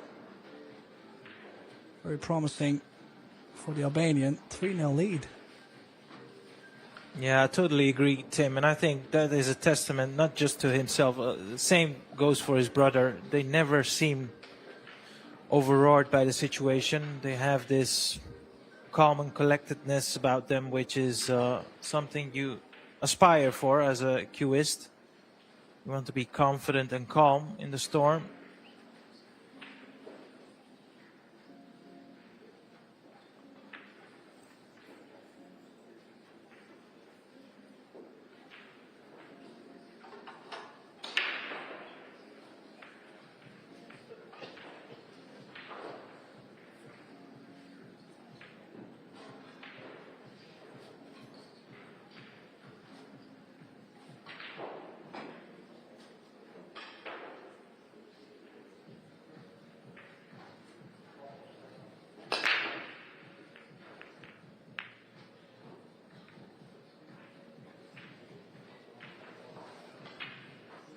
Not the best of spreads after the break, and it is a dry break.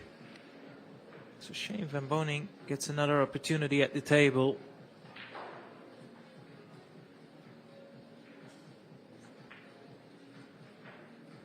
Now, what would be your preference here, Tim? Solids or stripes? Well, for solids, I think the one ball needs a bit of work. Maybe you can play the one off the 11. But I do like the solids if you look at the 12 ball not going by the 4 in the top left. So 6-3. No, chose to go forward. Is he going straight over to the long rail to play the one off the 11 in the side?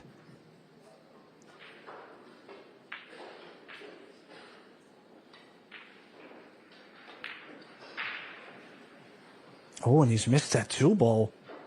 Wow. Shocking miss. I'd like to see that in replay. What happened there? Ooh, overcut it. Yeah, maybe just helping the cue ball that slightest bit up. Because he still had to get on the 3 or the 7. Still challenging run out, but I think Claudio is going to try and nudge the 12 ball out right away. Or maybe touch the 4. No, he's played this perfect. 12 is off the rail.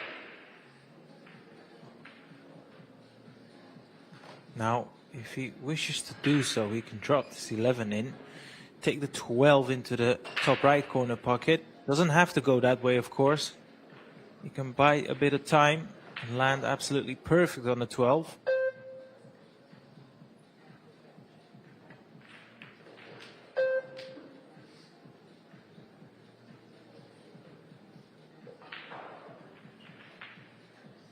I'm just wondering, Tim, I'm not so sure if that 9 ball goes past the cluster of 2 balls into the bottom left.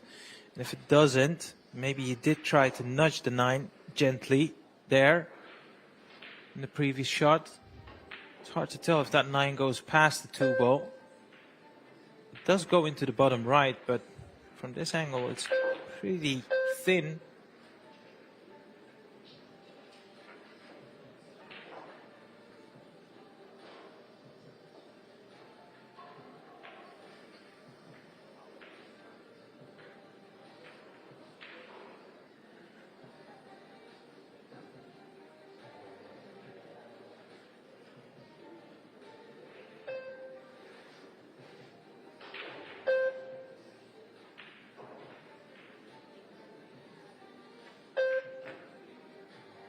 Well, 14-12. I think he's ideal to leave himself that little bit of angle on the 12 to move to the short side of the 9, right? I didn't think it did go in the bottom left. He's come around to have a look at the 9 into the bottom right corner pocket. So it all hinges from the angle he leaves himself here on 12. Actually looks like a bit more angle than he would have preferred. Yeah, now he's back looking at the 9. I think it might just go past the 2, but it's one of those where you feel like he doesn't want to hit this hard. Yeah, I think he's got too much angle to place the cue ball towards the left side of the table. Now he's forced to take the 9 into this corner pocket. Oh, he's tried to go around it, hasn't he? Couple of inches further would have been perfect right now. Cutting this into a blind pocket. It's a very tricky shot, Tim. I suppose the only thing, if he is to miss this, is likely to occupy the corner pocket there.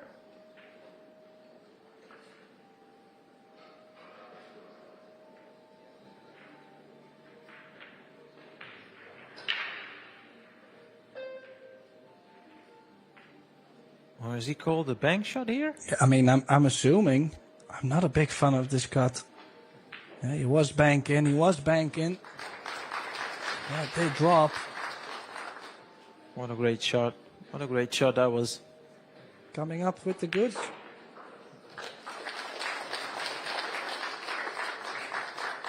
Never even touched the sides. Clean bank. And 4-0. I mean, it is win or break, and it is 8-ball. We both know the break can turn completely sideways on both players. The momentum, the racks, they could start to lay really funny. It's win or break, so still all to play for. But a 9.43 against a 6.25, big difference in the opening 4 racks.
Oh, making a ball now too. We're gonna see major advantage for the Estonian.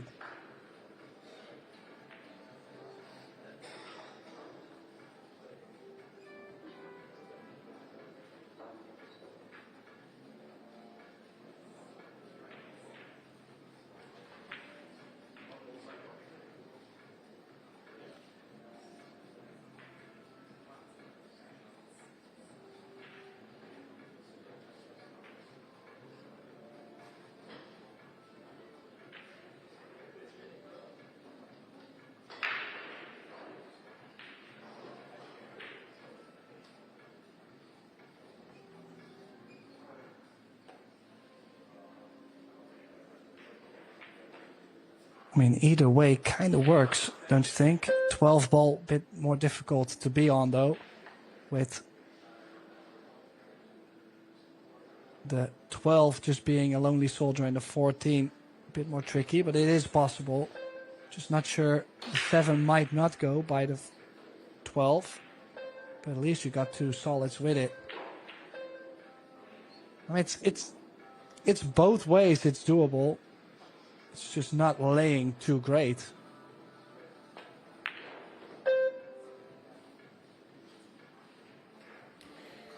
Yeah, I actually feel like you said, either way would work. He has a preference here for the stripes, which I don't disagree with. The only thing I would say is I would prefer to land close as to the rail here on the 12, just to have the ability to send your cue ball back mid-table. I have no idea. That's actually worked out for him.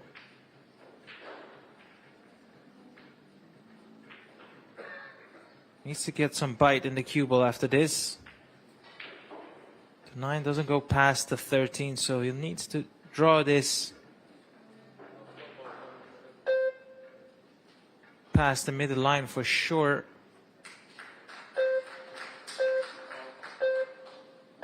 Foul. Hit the 7 first. That's a costly mistake there, Tim.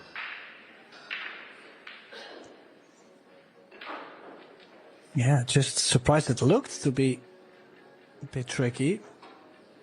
But I mean, obviously he wasn't on anything else and the clock was running down. So ball in hand for Shane. This is the moment for him to get going and change that momentum.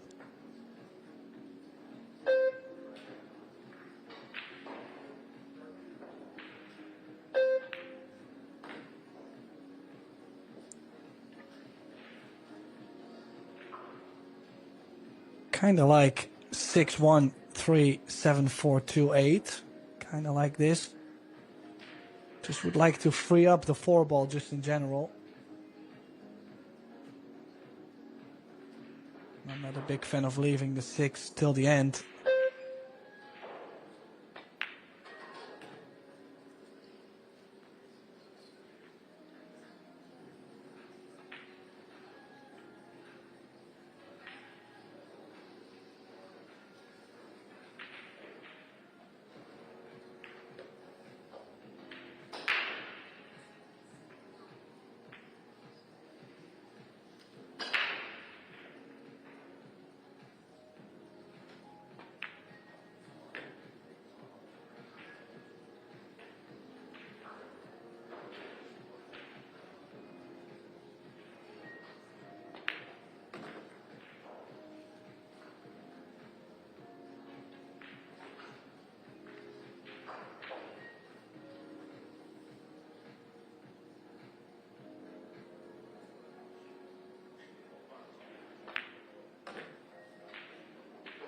Well, a bit more traveling overall. But that's also the thing. I feel like he didn't get as much table time in the opening of the match. Gladio running most of the chances out. So Shane coming to the table now, no rhythm.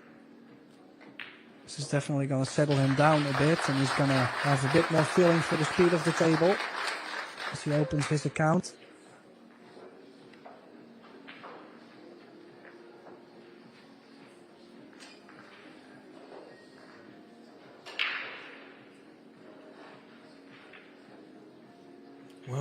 When will we see that textbook trademark Shane Van Boening break head on, top speed?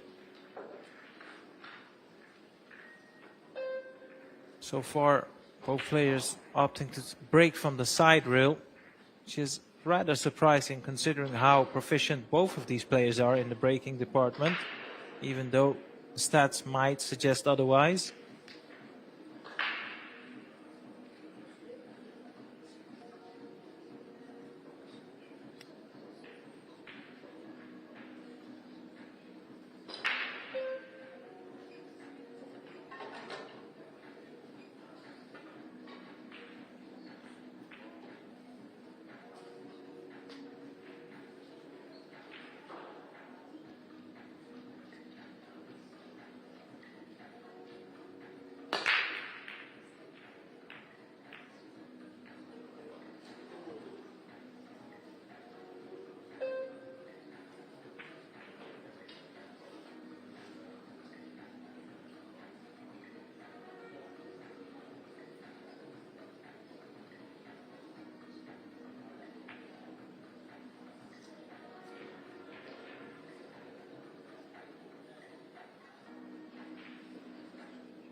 Well, is he going to use the 8 to nudge open the 12 and the 14 he has? This has worked out absolutely perfect. Calculated risk.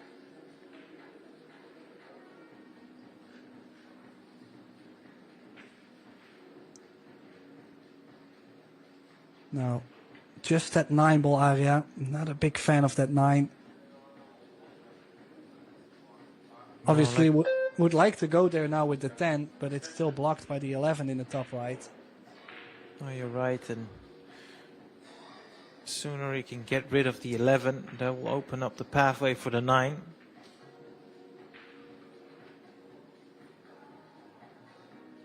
Looking like 10 into the side, might even follow it up with the 12 into the opposite side pocket.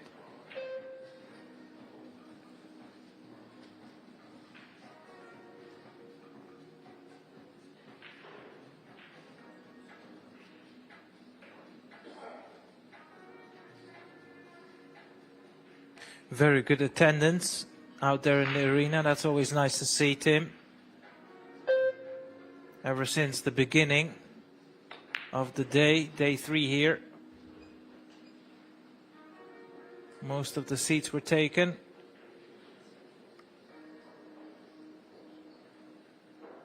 Now this is the key part of this rack here. You need to play a good positional shot here from the 11 onto the 14. He needs an angle on the 14 to swing his cue ball back to the other side of the table. As he played for the 9. He's went back and forth, and honestly, I gotta say, he's a bit fortunate to still be on the 14. Could have actually landed worse. Not like this is a hanger though. Still work to be done. Could maybe go in between the 8 and the 2 and then out. Yeah, it's a 2-railer. Can we see the cue ball? Yeah, probably the best he could have done with the cue ball there. Couldn't really got any straighter, any closer. The good news is, drop this in, you're guaranteed on the 8, and you get to score the 4 to 2.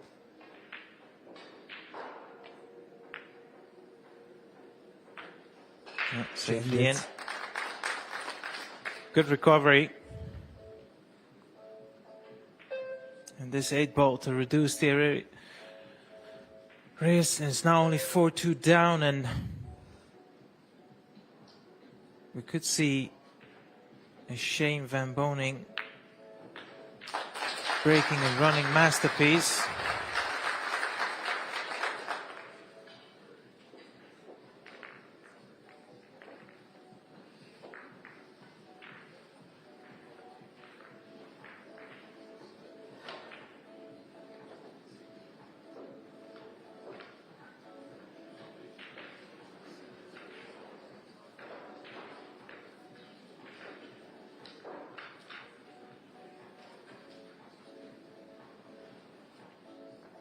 Yeah, this is a lost side match, actually. Claudio Kachi losing to Roberto Gomez in the opening round of this year's World 8-Ball Championship 8-5. And Shane van Boening going down to Xia Chen from Chinese Taipei 8-7. Hill cracking match on TV table 2, I remember, yesterday. So they will have to go the long route. The loser of this match is out. The winner of this match still needs to win quite some matches. 2 more, actually, to even be able to get back to the last 32 single elimination. And he's even went to a second ball break. So he hasn't found anything yet on the break, Shane van Boening. Kachi back at the table to make the gap a little bigger.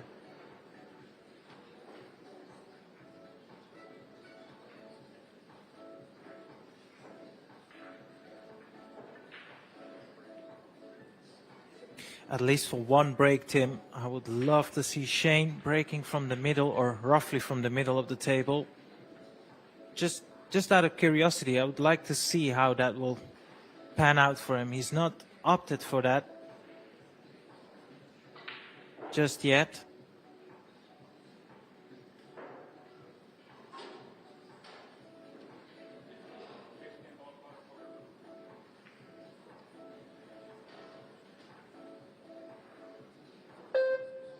And the only reason I say that is, you know, he's tried different things so far on his break. None of it really paid dividends. So might as well try it the conventional way. He's got the power more than anyone in the game, in all honesty.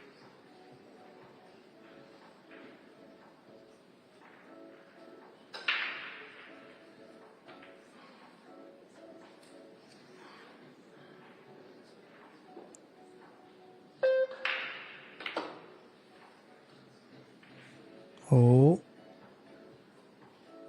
No, played it nicely. For a second, thought he was going to be close to the side pocket.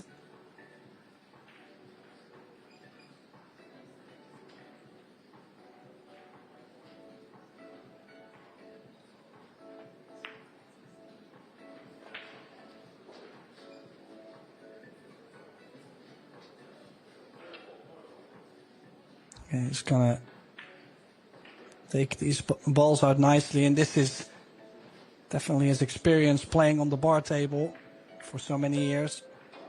Small shapes.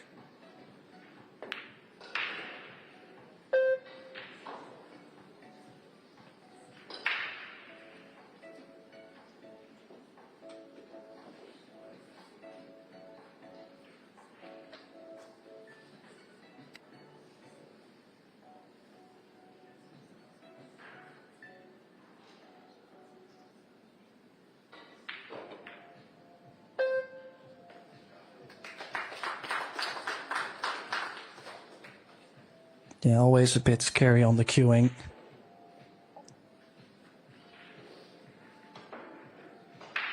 Nicely controlled his cue ball there.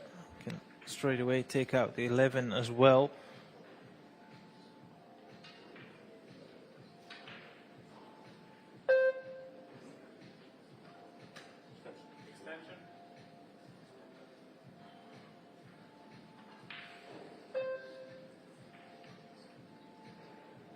Initially, he was looking to screw past the 10 into the same side pocket, but that cluster of 3 balls is slightly in the way if he overruns the cue ball.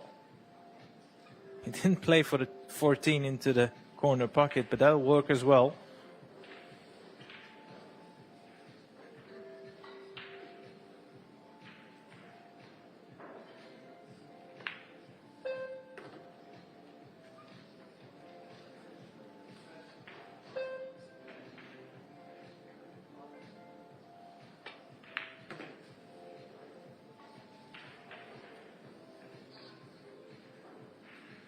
Yeah, I had to take a little longer on the 8. But this is such an important point to get on the board for him. I mean, you can see the SVB train is slightly ready to depart. Space has gone up. He's starting to nick the balls out to the right spot. He's playing the short shapes real well. And I did seem to hear that Kachi is going to take his time out, definitely trying to slow Shane down, hoping for another opportunity to come soon. So that means Arya Sorabi and myself, Tim de Ruiter, we're going to take a break as well. But I promise we will be back very soon.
We're back live.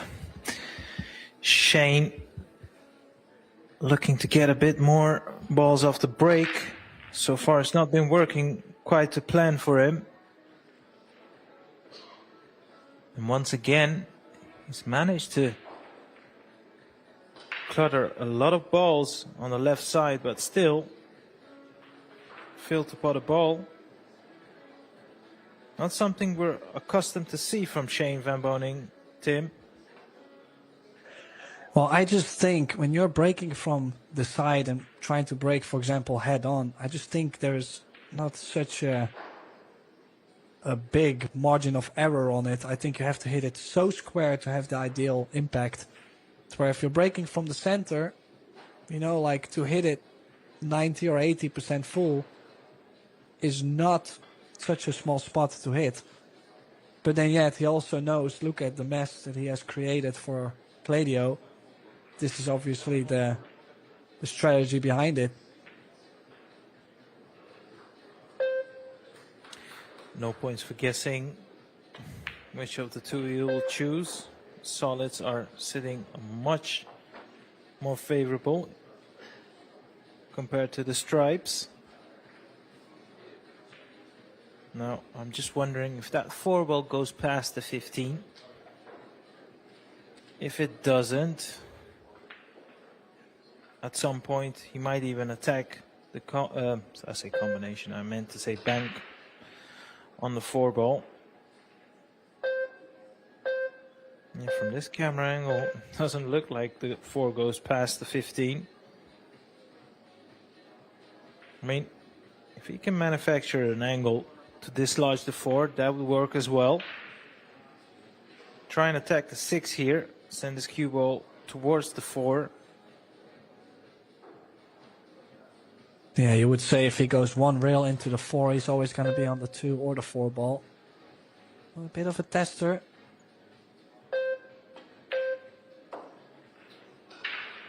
Did he catch? Oh, he did not catch the 4. He did still get on the 2 ball, so his run continues. I think we might have to see him play a bank on the 4 soon. 2-5. Bank the 4 and put yourself on the 3 ball. I think is your best bet from this point. But yeah, how did the cue ball actually not get the 4 ball? That's the surprise. Even this little shot, the angle you leave yourself on the 5 is quite important, Tim. Oh, he's going for the bank now. He's looking at the 4 ball.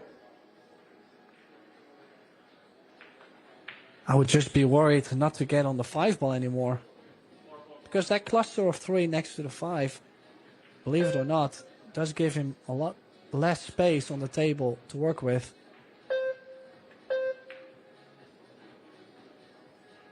Bank called, bank made, great shot. 2 out of 2, and if he believes that 3 ball goes by the 15, he does have a nice angle to go straight over to that short side of the 5, so recovered nicely. Not much you can say about it. Now, how would you play this? Screw it in onto the side rail or drop it in?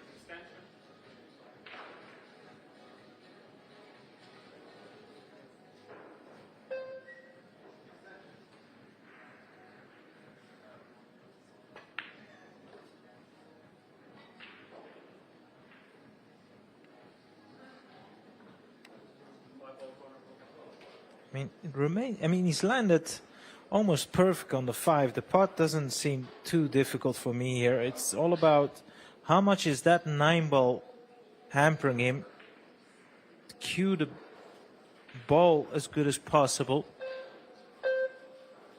Yeah, he's looking to play a stop shot here, or maybe a small draw.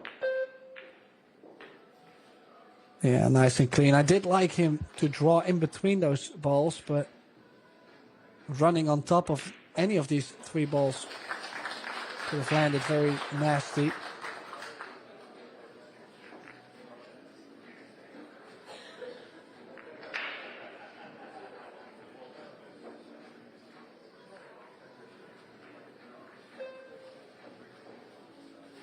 Yeah, making the 8 obviously look easy. But he knows this was a big game. And as I was going to mention, on the 6 ball too, he had to take on. When he was up 3-0, 4-0, that 6 ball feels a lot easier to take on compared to now at 4-3 up. Any mistake levels the score at 4 or 5. And it will be a very short race to stay alive in this tournament. As you can see, it's a lose around 1 match. Break success 50-50 for Kachi, but 1 out of 4 for Shane. Could cause some issues overall in this match. Yeah, and the average rack time is somewhere roughly about 4 minutes. I'd say 4 minutes and 30 seconds. The only quick rack we had was by Claudio Kachi, where he produced that break and run, which was the 2nd rack of the match. Ever since, like you could see, a lot of back and forward.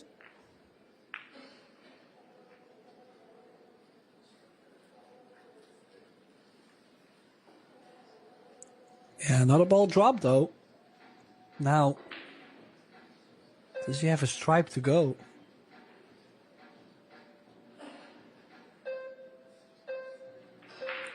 And this is one of the reasons why they're breaking from the side rail too. Like they have either the front ball or the ball behind it tracking close towards the side.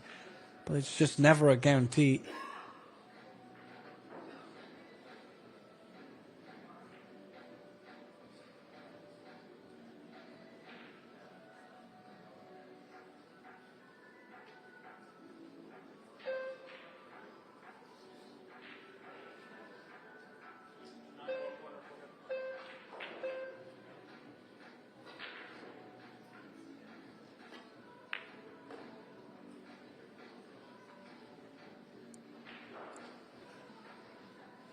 Yeah, it did have a stripe to get going now. Would like to get to the 12 ball as soon as possible. The biggest problem is though, if you play it off this 10 ball right now to go in between the 5 and the 12, if you do not land on the 12, you're always far away from any other stripe you have. This has to go right if he's playing that shape.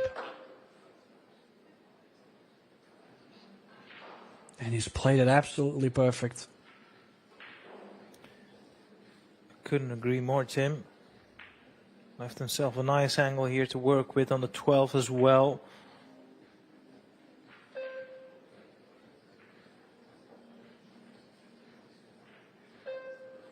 He could have the 2nd fastest rack in the match if he can dispatch these 4 remaining stripes and the 8 ball, of course.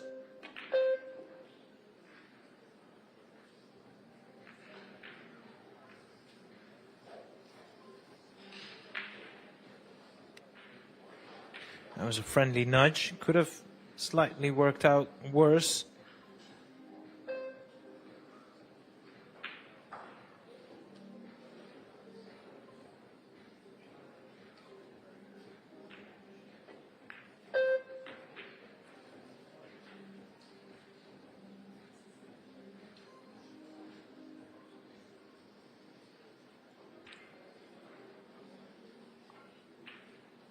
Yeah, let's see, could take it easy, go 1 rail to play the 11 in the top right. Is he got to try to still get himself onto the side pocket. As you see, he's always crossing that angle to get straight onto the 11, so he was most likely not to be straight in onto the 11, and now we'll have to travel again on it. So we're never done yet.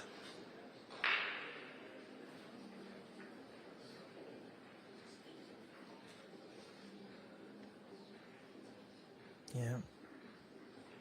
We'll need to use a couple of rails now. Or is he trying to hold this? He might be able, you know. Oh, nice. Low right spin. Dangerous line to take on. If you catch 6, you're in trouble. He's played it. Well, he's made it look very easy, let's say it like that. He does have that style. It's a difficult shot to play, and he's played it very well. And now he is running away with this match. Claudio Kachi up 6-3. And can you imagine Shane van Boening possibly going out of the World 8-Ball Championship in 2 straight matches?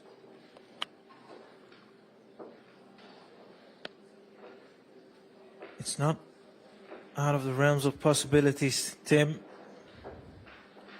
And as we can see, the break has been causing a lot of challenges for both players. So that's one of the main reasons why Shane is not bossing this match so far.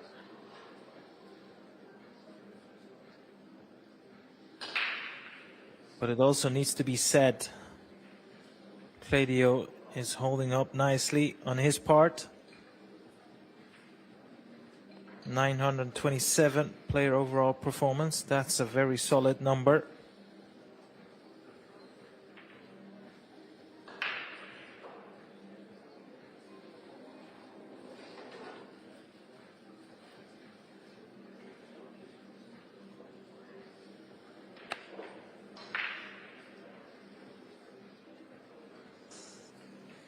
Yeah, one of the not so many breaker runs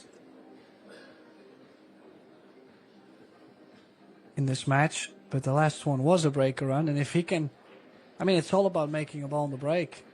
This table has been laying the balls quite nicely, though. I mean, we just had another great match between Justin Bergman and Joshua Filler. Many, many run-outs in that match because everything was spread so nicely. And a lot did come down to the break. Yeah, this is very similar. Look at how nicely everything is spread wide in the open. But nothing dropping. And you could see the 14 and the 9 tracking towards the side pocket. But then sometimes one of the two go. And then sometimes one catches the point and comes back out. And in this case, they bumped each other out of the way. So it's just never a guarantee.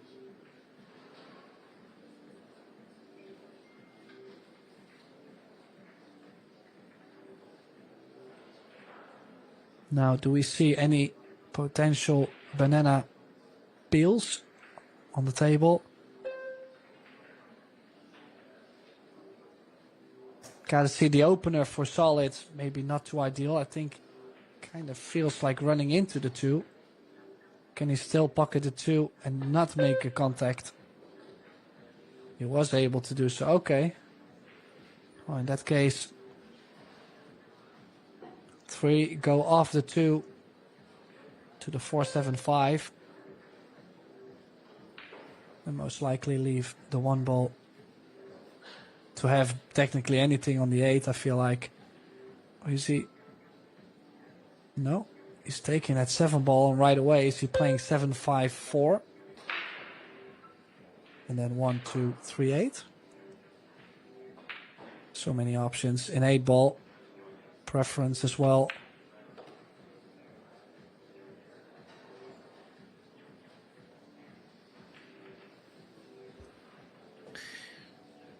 Yeah, take the 5 into the side here. You can decide if he wants to bump his cue ball into the 8. Gentle nudge for the 4.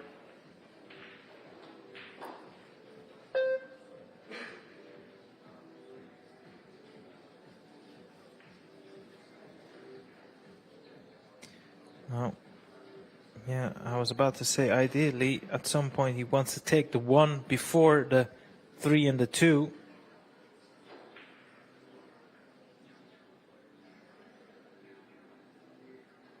Hasn't got a lot of angle to work with here. Well, nicely played. Power that shot in. Now by taking the 1. Closing stages of this rack becomes a whole lot easier.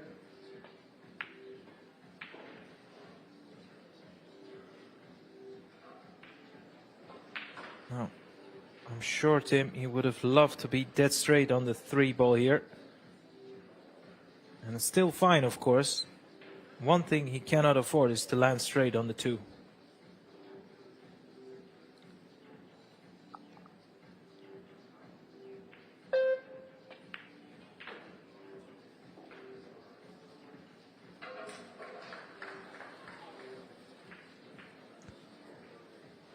Yeah, managing well. Indeed, getting straight on the 2 would have been horrible for him.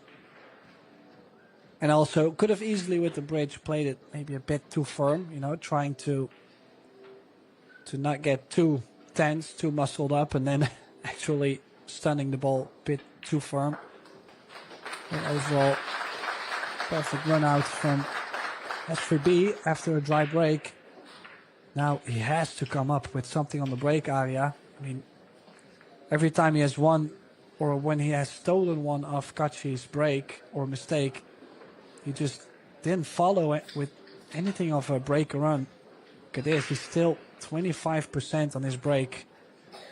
That means he's made a ball on the break once out of 4.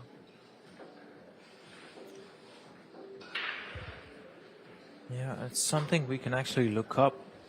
Major shout out to the stat man, Mike, providing us with the stats here. Yeah, and, you know, just to continue on that point, Tim, such has been the difficulty of the break, you just wonder to yourself, will there be a moment in the match where he'll just say, you know what, I'll just break from the middle, break him as hard as possible. But he's sticking to his guns, going from the side. Bit more tactical mindset than this one.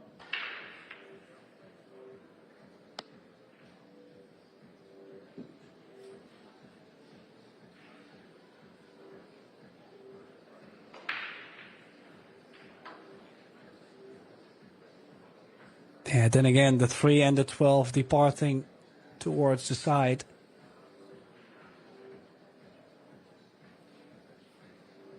Just not feeling it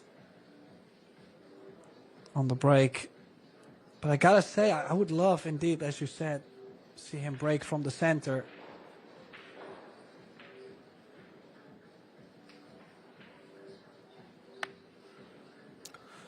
Well, Tim, the only reason I say this is, look, the break obviously hasn't been working for him.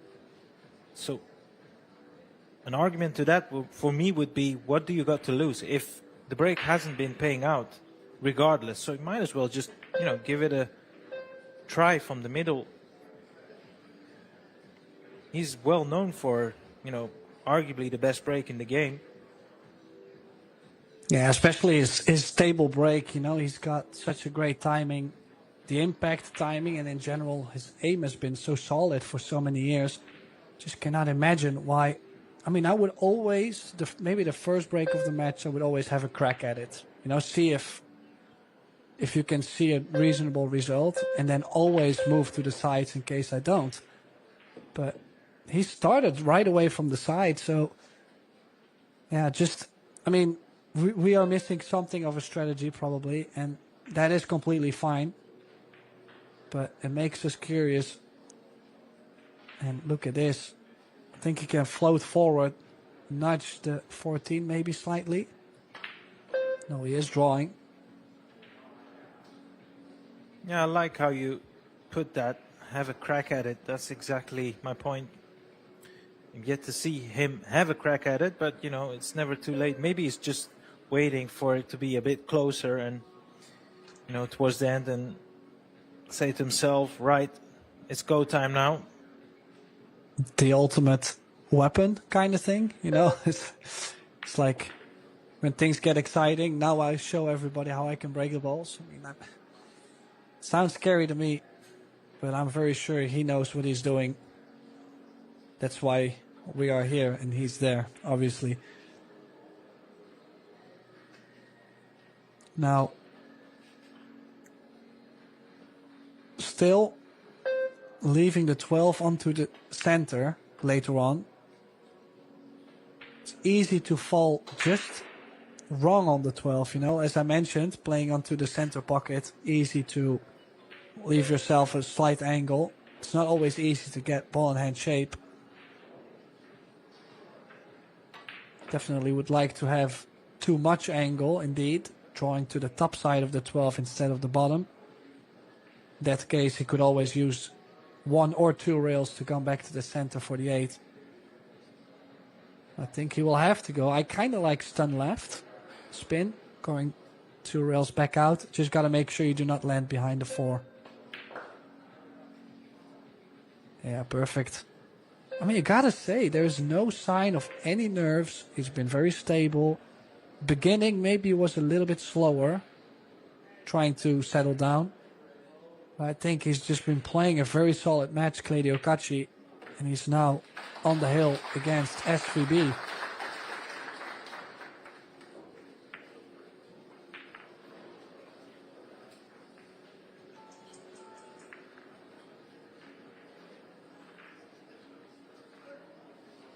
You know, Tim, in play, both players have been very solid.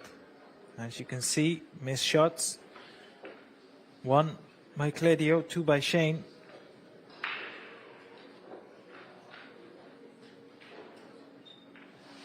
Will Shane get another chance in this match? Remains to be seen, of course.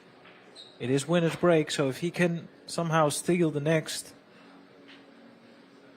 he's still in with a chance. Theoretically, at least.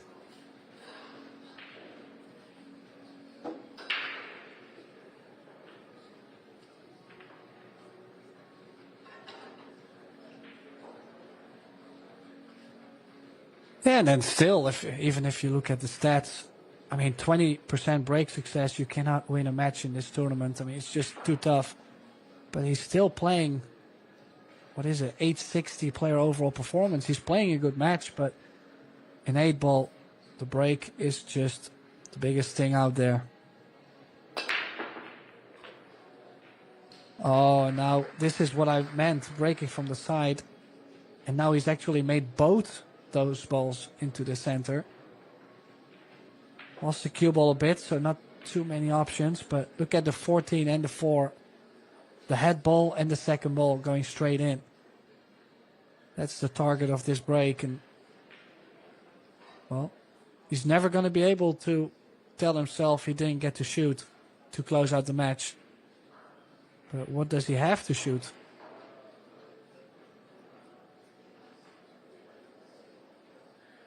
It's hard to tell. Can he get to the putting angle on the 6? Likely not. He's looking at the 12, perhaps.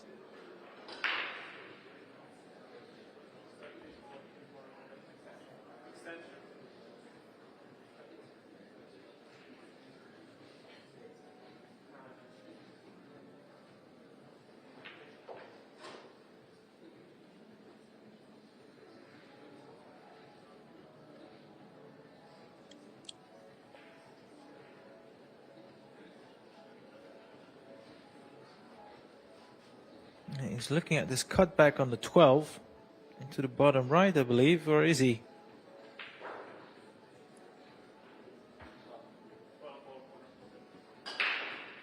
Yeah, looks like it. Is he gonna try to use the 8 as a blocker? Doesn't want to make the 8 early off the 6 or right away. Yeah, it was a difficult shot to take on. I do understand why he has taken it on, though. I feel like there was a lot of value. But yet, still gotta make him. Oh, Shane is gonna be happy to get back to the table. I mean, 7-5 in the making. Who knows? He might find that magical break.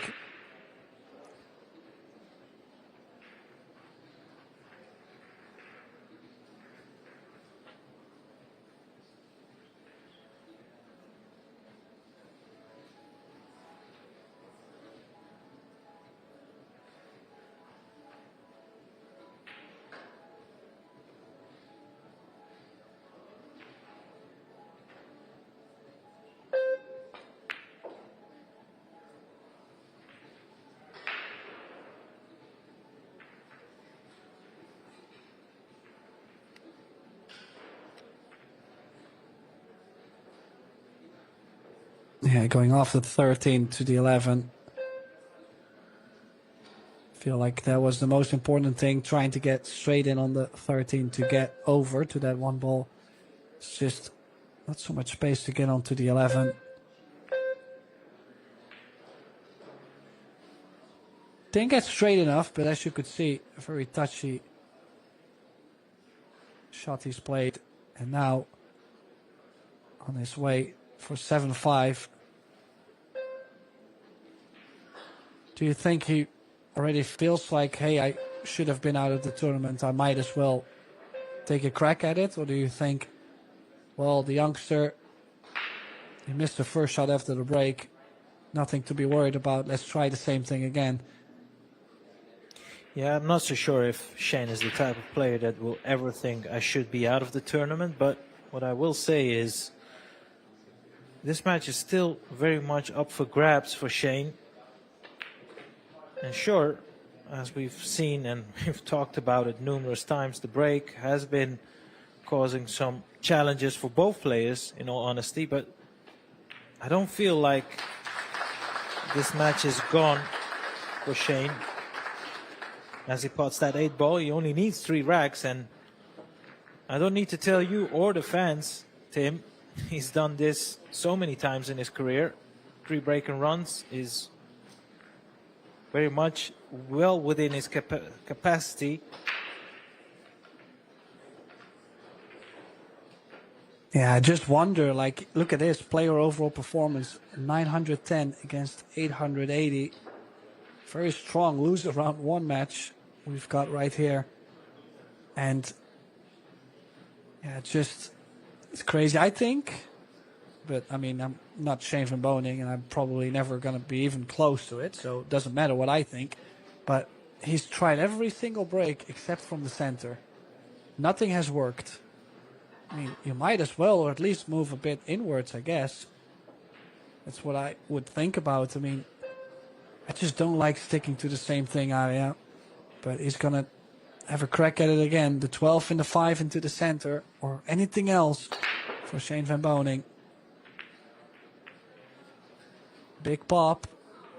Ball's getting close, but yet nothing going down. And everything in the open.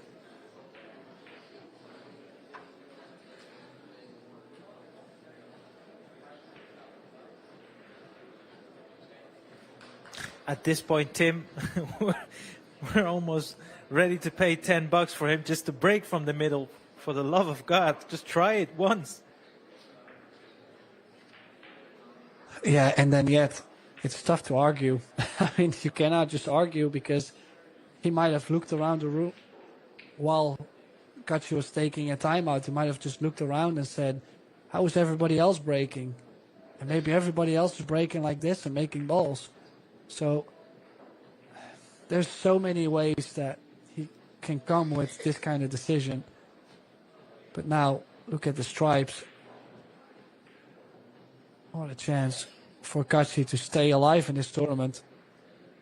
Possibly this morning woke up and thought by himself, well, I got to play a very strong set to stay alive in the championship.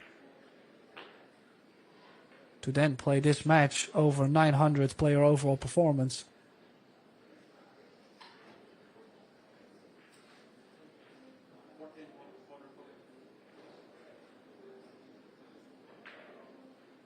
Now then, Tim, will there be another chapter in this story? Oh, and especially the 10 ball staying over the corner. That's a nice little bonus, I would say. Kind of like drawing back to play the 9 in the center. Or not the 9, excuse me. The 15 into the center. I kind of like to pick that ball up soon. And then with the 9 or the 10 almost hanging into over the corner. Or even still now. I mean, take the 9.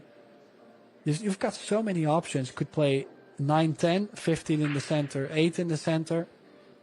I don't mind that play as well. Connecting the dots. 4 balls away to defeat Shane van Boening.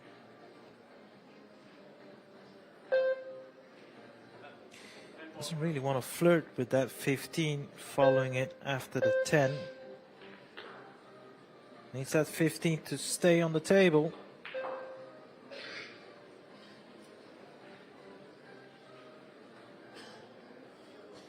Yeah, Tim, it's very, very difficult to see this go wrong. And what a victory it would be. And it's nothing to go by, but, you know, they've met 3 times now. And if he can pot these 2 balls, it'll be 2-1 in favor of Kachi. That's some stat. That's only 2 wins, of course, out of 3, but still, not a lot of players have a good record against Shane.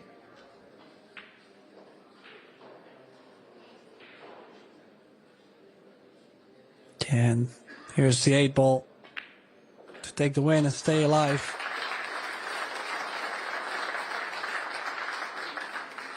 And that's the conclusion of this match from Tim and myself. Thanks for tuning in. Make sure you follow our YouTube channels, and then you will not miss any portion of the action, as we'll have a short break and we will return. Many congratulations to Kachi. Tim, thanks. And we'll see you shortly.